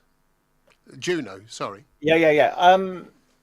I don't know, I just prefer it. I prefer the fact that you've got to be hands-on and, change it, and there's no memories, and you sort of work. I think I work better like that. It's more of a limitation. I get it. It's a limitation, but it's nowhere near as good as a Chroma Polaris. For a 6-voice instrument, it just knocks spots off of it. It really does. It's very weak compared to that thing. In fact, I might bring both of them to synthesize, and we can really have a proper compare then. I'll bring the 106. Oh, go on then. Yeah, we'll have a Juno on. I always I've got the 106. I've only had the 106 for a few months now, but I've played with Junos before, and they are so difficult to make sound awful. They are in such a sweet spot that it's really difficult to make a Juno sound bad. But I always have hankered after the 60, because I think that's kind of like the 106 lost the arpeggiator, but it gained the patch memories and all that kind of stuff. But the 60 had the arpeggiator, and it looked a bit like the 6. And it was just, I think that for me was probably the sweet spot. So I am sort of looking. It's funny because I've always preferred, I've had all of them, and I've always preferred the 106. It's the one for me that sonically just worked. I understand why you like the 6. That's what I liked about the 6. But the 106, just the sound on it was different. But each to their own. But it's like the Jupiter X. I know you were talking about the Juno X and maybe wanting one of those, but this thing is just built like a tank. Yeah. And yes, it's Zencore, but so what? It sounds absolutely gorgeous. It does. Yeah, they do sound good. And it's Roland's greatest hits, really, isn't it? Everything's in it. Yeah. Well, I mean, there's not a vast amount of difference. Probably very little difference internally between the Jupiter X and the Juno X. But they're both styled on, the synths of yore. But they can both load up, the stuff from the cloud and stuff. So it's. Icing the Body Electric would like to know a bit about your MIDI routing. Oh, right. I did. There's a thing on my website actually. It tells you all about it. It's it's 3 zones, and this is why the red one was great, because it had 4 MIDI outs. But I can do it with this with a Philip Reese jobby. So what you got a zone here which takes care of that. You've got a zone over there that takes care of that, and then you've got one at the back. So all I do is, if whatever bit of kit I want to use, I just turn that on its own on, and then I press the thing down here for the MIDI zone, and then away I go. And I play that with this keyboard here, which is the controller, the SL88. But the beauty of that system is you don't have to have everything on, because if you have everything on, you get a lot of hum, a lot of grang. Yeah. So you just literally only have to put the synth you want to use on at the same time, at the right time. Use it straight into the door, and away you go. Yeah, absolutely. So it's all plumbed, stuff. Every bit of it. Yeah, it's quite interesting. Yeah, everyone's talking about your dog, by the way. That's pop around the corner there. You're a good boy. Actually, that reminds me. I would like to send our deepest condolences to David Surchek. Yeah. Anybody that has ever seen David on any show, whether it's a pub or on here, his long-term and very faithful and gorgeous companion, the lovely Cleo, sadly passed away a few days ago, and she was loved by all. She was an amazing, an incredibly vocal cat.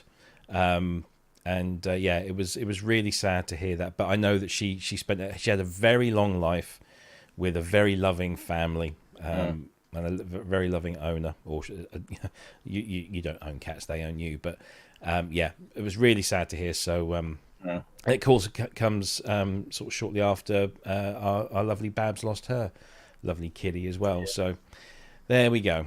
Sad news, but David, we're all thinking of you, and very much so. we loved Cleo, and as I'm sure you did, of course.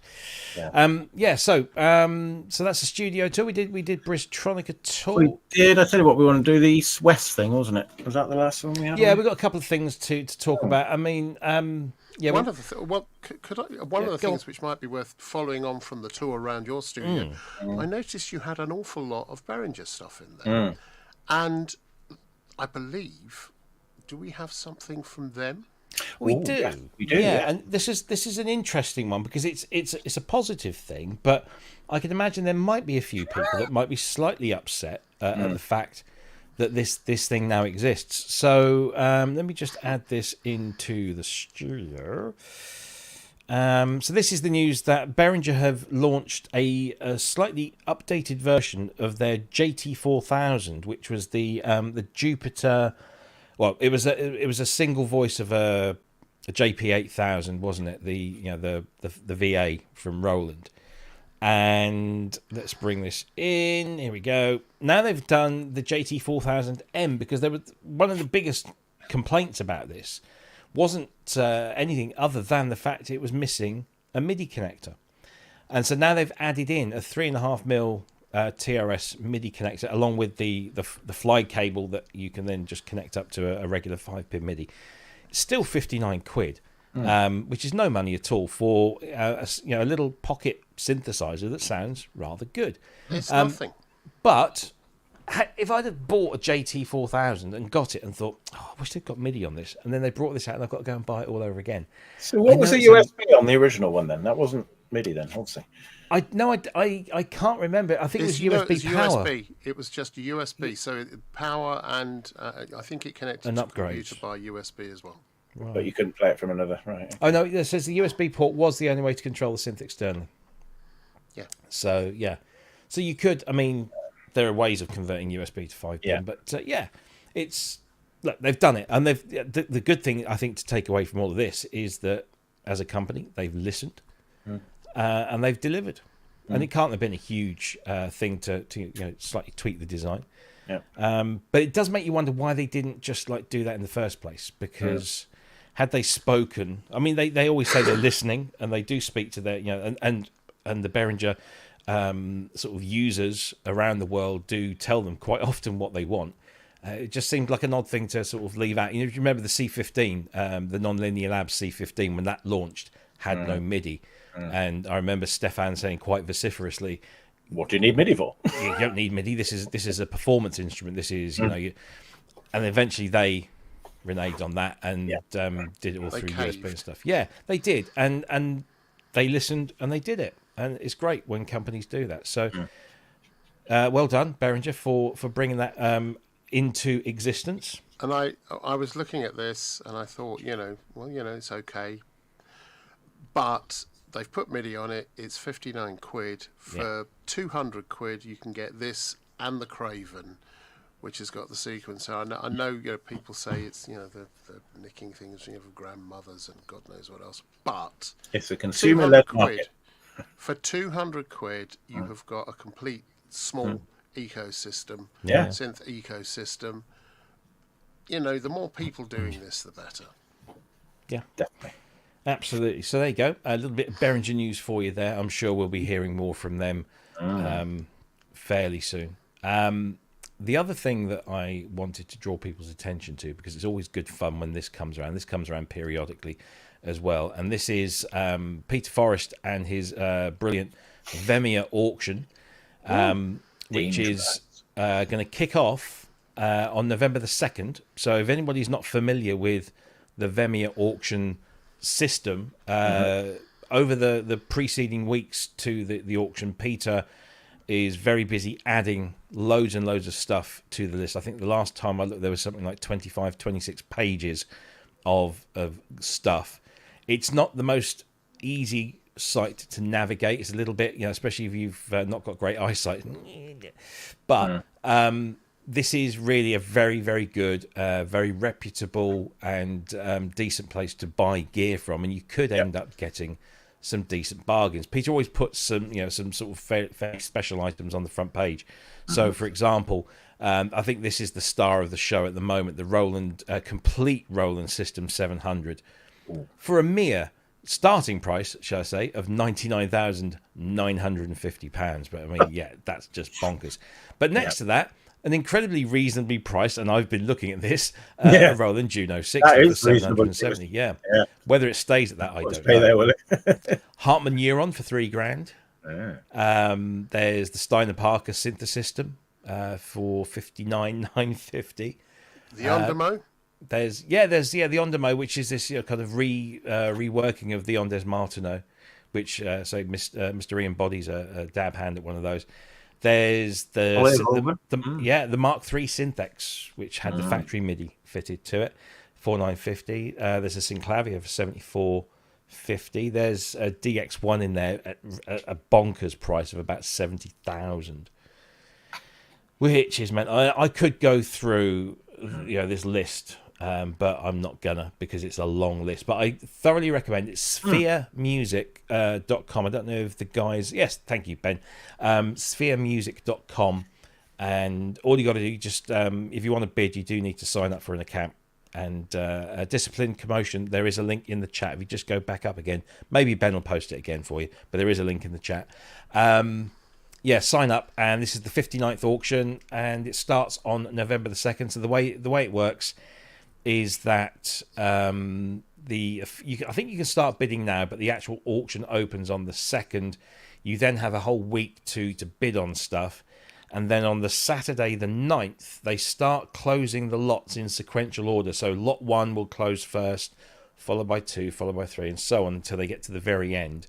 And if you're the highest bidder, you win, and you pay your money, you get an invoice, and you sort out getting it shipped, or you can go and collect, depending, all the details are slightly different for each item, because not all of the items are held at VMIA. Some of them are at the owner's premises still, and some of them are abroad, so do check where the location of the item is. Anything that doesn't sell will then be made available on what they call the Second Chance Sunday, which is November the 10th, and then the bidding will start over again for 24 hours, I believe, and you can try and get hold of the stuff that you want there. But there's all sorts in there. There's stuff from the Genesis studio, which they've been selling a whole bunch of over the last 2 or 3 auctions. Lots and lots of stuff. There's from manuals to magazines, books, software, hardware. There's a third wave in there in almost immaculate condition. There's an emulator 2 in there as well somewhere. Lots and lots of stuff. So it will pass a bit of your time going through that list, but you never know. You might find something that you're looking for. And get some good little stuff. gem. Yeah, for sure. Of course, all shipping and taxes will be listed as per item, so make sure you check all of those out before you place your bids. But if you are bidding on anything, good luck, and stay away from the things that I'm looking at. All right? Not that you're going to tell us. Not that I'm going to tell you, no. But there is one particular thing that I've got my heart set on. So we shall see. Fingers crossed. Anyway, spheremusic.com, the VMIA auction, and glad to see that's still going. Big thanks to Peter for sorting those out. What have we got? We've got 20 minutes left. We've done that. Let's talk about this, because this dropped, was it yesterday? I think it was. We do have, I believe, a video. Surely not. Yeah, this is wonderful technology we got. Here we go.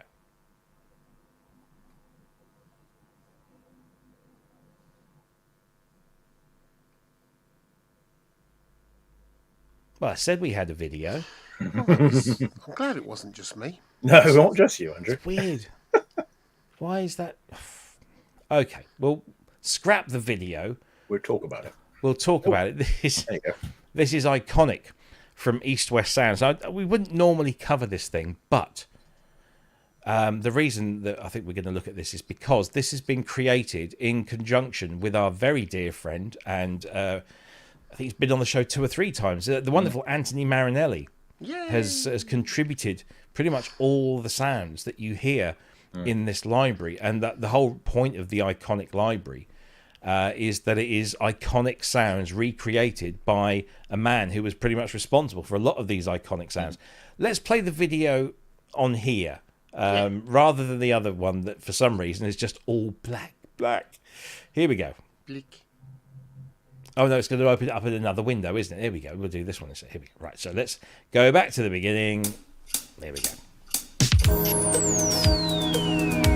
Actually, I've just thought I'm going to stop that video there because I thought, they're going to do those sort of like... Yeah, they are. If you go forward a little bit past that, then no copyright strike. Yeah, Brian Thomas at East West here, and what we're introducing in this video is quite possibly one of our most ambitious projects to date, and we're calling it Iconic. Now, the big idea with this instrument was to create a synth that could faithfully reproduce some of the most iconic sounds in music history, while also giving you a synth library that is ideal for modern music production. Now, to accomplish this, we brought in Mr. Anthony Marinelli, who is an absolute legend in the synth world. He was the synth programmer for Michael Jackson's Thriller album, which is the best-selling album of all time, so that's kind of a big deal. And we recorded not only his own personal synths, but they were also programmed by him. So you get these beautiful, pristine, original sounds. Now, we then ran those recordings through the Opus engine to create a massive selection of synth presets, ranging from the basic sounds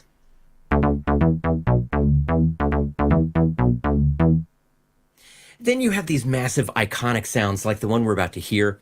And these were often created by combining multiple keyboards and synths to create one overall sound. And of course, only the original programmer knows what settings and combinations were used. And we'll stop it there when it does jump. Yep. Yeah. So this is Iconic.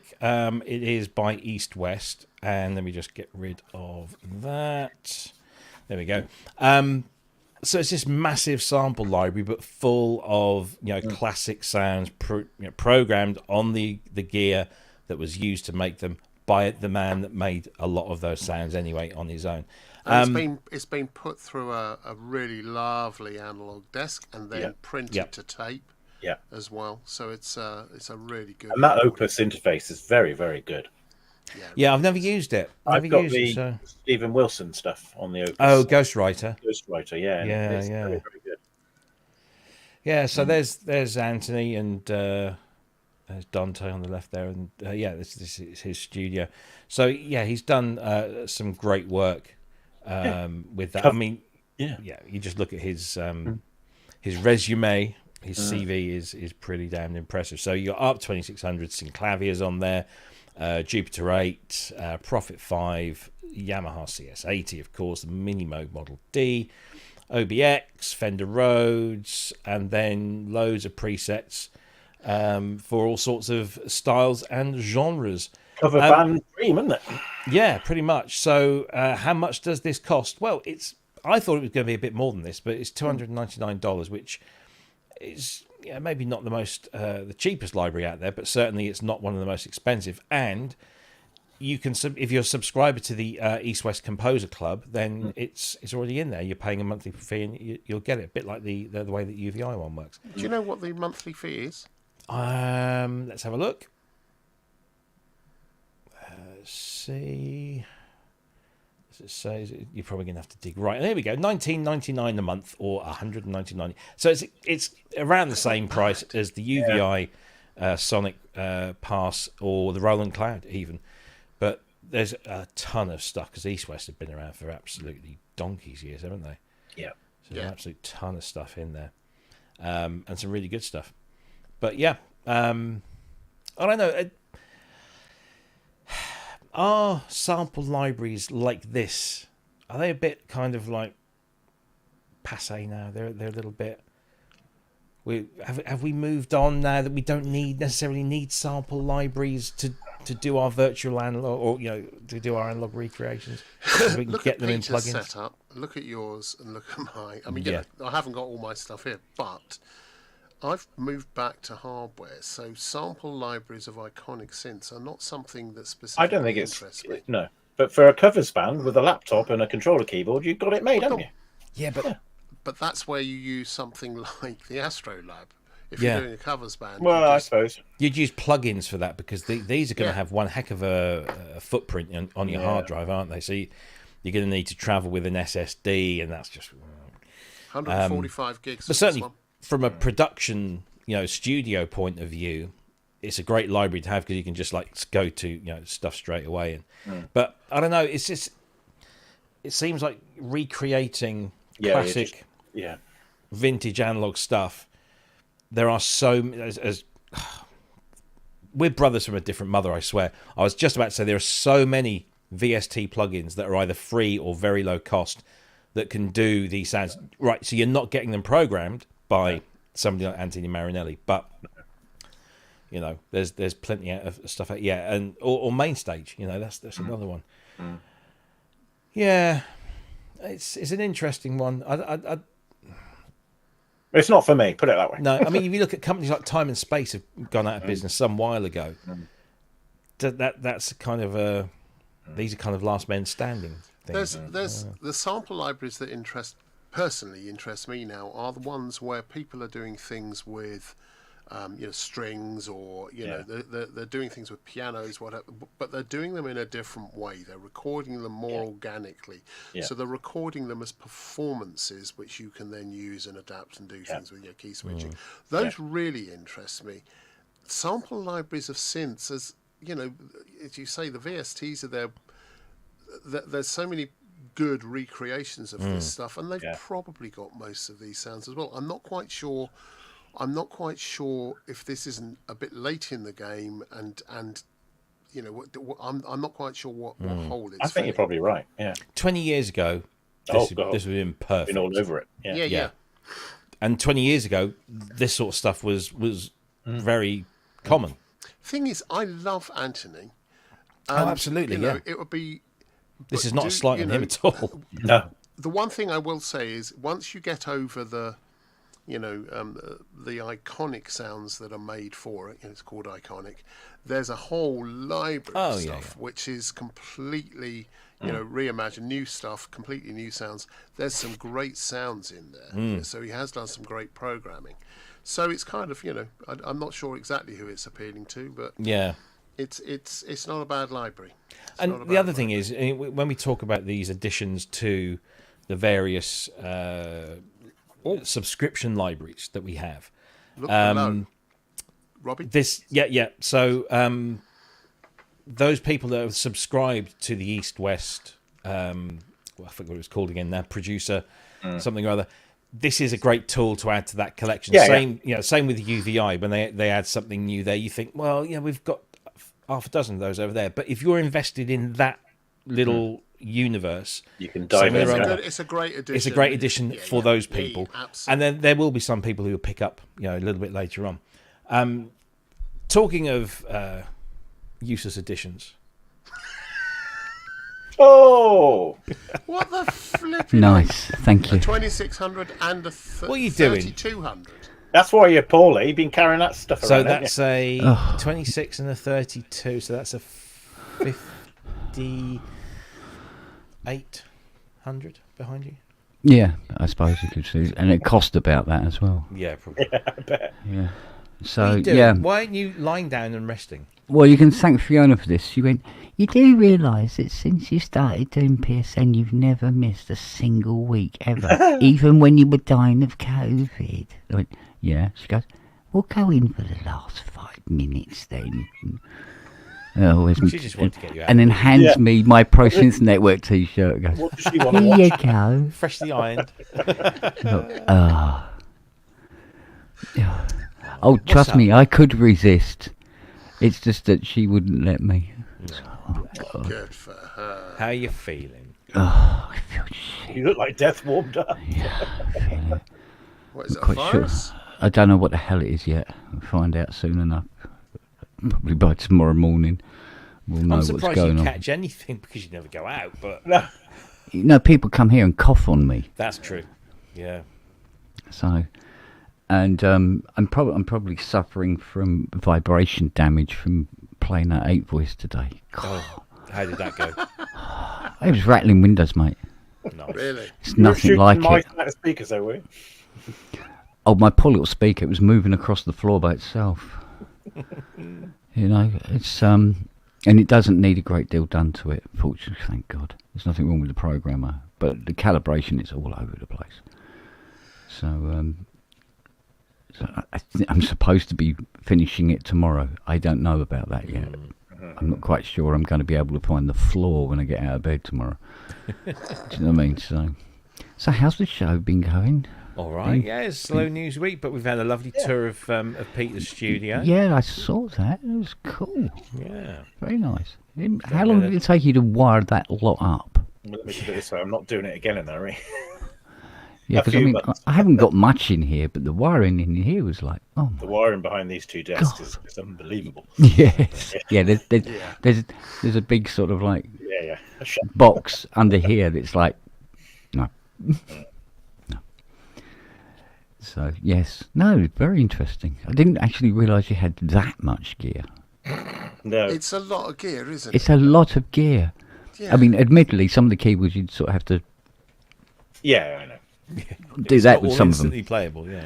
Yeah, but I suppose, you know, you got MIDI and stuff like that. I mean, What was it Robbie called me yesterday? Pound shop triumvirate. Pound shop time. Pound shop time. Talking of whom, a certain person took delivery as Polybrute 12 yesterday. Oh.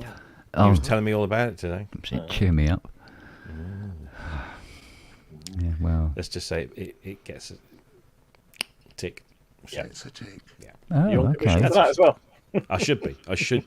Yeah. Yeah, so how come you haven't got one, Peter? That's a good question, actually. Yeah, why not? Where would you put it? Well, no, Yeah. I always find room for things. That's not a problem. Oh, you must let me know into your secret. Yeah. 'Cause, like, Be an architect. That's what it is. Well, I don't think it's a money thing, but no, I don't know. I probably will end up with one. Yeah. Oh, donation here. I've just noticed here from John Carter. Thank you very much indeed. Thank you for the emulator chat at Synthfest and allowing the nasal filter and cutoff. Do you remember? Oh, can't remember what we were talking about, but somebody in the chat said I'd like to tweak Robbie's nose as a filter or something like that, and it was John, and he meant it in complete jest. So he did actually grab hold of my hooter at Synthfest and give it a little wiggle, and I went wow wow wow like a filter. like it was the nose then, really, wasn't it? Yeah. Right. Absolutely. This year's show jacket, the Pac-Man Oh, yes. jacket. Mm. I'm going to auction it on this very site. Well, I say auction it. The highest bidder. You got what? Should we give it a week or two? And then to go towards Michelle's new window. And if you want to know what that jacket looks like, I've got a picture here somewhere. It's the 48R. I'm quite wide. But Here it is. It was struggle on me. It doesn't. it struggles on me. It doesn't do up. Yeah. So there you go. That's the jacket. There's the Pac-Man jacket, that everybody wanted. and not the E4 jacket that Dave was sporting. Which No, thought was I rather want cool. one of those. Yeah. That was very nice. But So yeah, let's that's the jacket. start it off then. I will Yeah. give you an opening bid, and I don't want it, but I'll give you an opening bid of 50 quid. Right. Okay. Bang, there we You're go. going to have to keep note of all this. I've not got anything here to. Yeah. Well, what was Peter, on this is down to Dave's you. T-shirt? Was that Einstein or the original Synth Mafia? Don't start that. Don't go there. Dear, oh dear. It's my great grandfather. Moving on. Moving on. Swiftly. Well, let's do it on the face ache if you like, and then we can see how it goes. Yeah. Let's set something up over the weekend. But Andy's got his first bin of 50 quid. Yeah, so 50 quid. Cool. you want the jacket, Excellent. you're going to have to pay more than 50. Yeah. And if I get outbid, that 50 quid will be added on top. How about that? There you go. Cool. Can't say fairer than that. Excellent. Well, ladies and germs, that's it. We've run out of stuff. We've got 5 minutes left, which will just be enough time to say goodbyes and thank yous to everyone. All right, bye. Yeah, go. What? 2 sugars. Thank you, Peter. First of all, thank you very much indeed. Not only for coming on the show and showing us around your studio, but thank you for all of your help and assistance and inspiration for the shows that we've done this year. Anytime, and I'm Cambridge, raring to Sheffield, go and next Bristol. year, as you very much know. Yes, So, yes. indeed. We're going to have to sort of figure out what we're going to do. Think of So something. we'll come up with Whereabouts something. in the world are you, Peter? Just down the road from you, in Calm. Oh, right. There goes the neighbourhood. Indeed. But no, seriously, mate, thank you ever so much for everything that you've No put problem in. at all. It's No, hugely really enjoyed it, appreciated. definitely, and it's I'm been glad we great did hanging what we out. did. Yeah, absolutely. And thank you to everyone also that came to see us at all of those shows this year. We're not going to be doing any more this year, that's for sure. So everyone that came to Bristronica and said hi and either bought us coffee and chocolate brownies. Thank you, Sue. And to all the other people that came to say hello and didn't buy us coffee and chocolate brownies. It was great to meet you all. Great to meet you again if we've seen you before. It's great to meet a lot of you for the very first time, and we hope to see you all again very, very soon at another show, because I think the next one we're going to do will probably be Synth East in Norwich. I think I've managed to persuade a bunch of those people to come along to that, because they haven't been before. So come and see us. We'll have something in Norwich. It's very small in Norwich, so we won't have anything like what we've had here before. But do come and see it, because that's my local one. And yeah, that'll be cool. So thanks to everyone that came along and said hi at any of the shows this year, whether it was Synthfest, Bristronica, Synthesized in Cambridge, or Synth East in Norwich. And we'll see you on the road next year. And of course, one of the reasons that we can do this is because you guys are so generous with your donations, whether it's through super chat stickers or whether it's Patreon subscription or YouTube membership. All of that money gets ploughed into insurance and transport and to get us there and do this thing. And we want to do more of them. We want to get, Peter and I were talking about this. One of the reasons we do this, we've said this before, is to get this old gear. We don't want to be hoarding it away. We want people to play it. We want people to experience it. Yeah, very much so. The comments I had when I took the DX1 out, people are saying, I never thought in my entire life I would play a DX1, let alone see a DX1. Yeah. And that just gives you a nice warm fuzzy feeling, because then they just sit there and play with it and they have that experience. And we got you're that welcome. Yeah, exactly. Thanks. So Thanks, it's absolutely fantastic. I can use my toilet now. Yeah, we do have to put a sign on there. This has been cleaned and disinfected. Yes, it has been disinfected. Yes. So, but it is Famous P on that. to get people out there and get them hands on with this stuff. So we do it to let the community have a go on all this stuff. So look out. We will be back on the road next year, probably starting in Norwich at Synth East. So do come and see us, and thank you for all your support. That helps us do this, and of course it helps us put on the channel as well. Mr. Longhurst, thank you as always for your assistance and just your presence. My good looks. And No, You bought presents? I'm the prettiest one here. Okay. What? He's looking into a mirror, isn't he? That's what it is. Thank you. And Kent, take yourself off with a lemsip, get into bed, cuddle up with a dog or two, and rest. Yeah. Or three, or four, or five, even. Or I may just spend time and reside with my mafia family. Anyway. We will be back same time, same place next week. We are hopefully going to have a very special guest next week as well. More on that will be announced on the various social media channels, so make sure you keep an eye open for that. If you don't want to miss it, then click the subscribe button, hit the bell to get the notifications, give us a thumbs up while you're at it as well. But that way you won't miss out on any of the announcements that we make. Don't forget to buy your Bob Moog Foundation raffle tickets. Go and watch the videos. There's a special one coming out next week for our Patreon subscribers and YouTube channel members as well. Don't forget, Andy Synchrotron has got his stream at 10 o'clock tomorrow UK time in the morning. Rands is on at has he changed to 3 o'clock now? I can't remember if the clocks have changed in Australia. They're certainly changing here in a week or so's time. But Rands is weekend, on isn't it? somewhere in the middle of the afternoon tomorrow UK time. What else have we got? I think that's about it at the moment. There's lots of various other shows and channels all around YouTube that will tickle your synthesizer fancy. So go and watch them. Give those channels a like and a subscribe and a thumbs up as well, because we all need it. So go and support those people. And we will see you same time, same place next week. We'll be joined by special guests. Yeah. With all this gear here that I've purchased. It's all purchased. Just saying. Anyway. Every single bit. Yeah. See you next week, guys. Yeah. Cheerio. Bye-bye. Bye.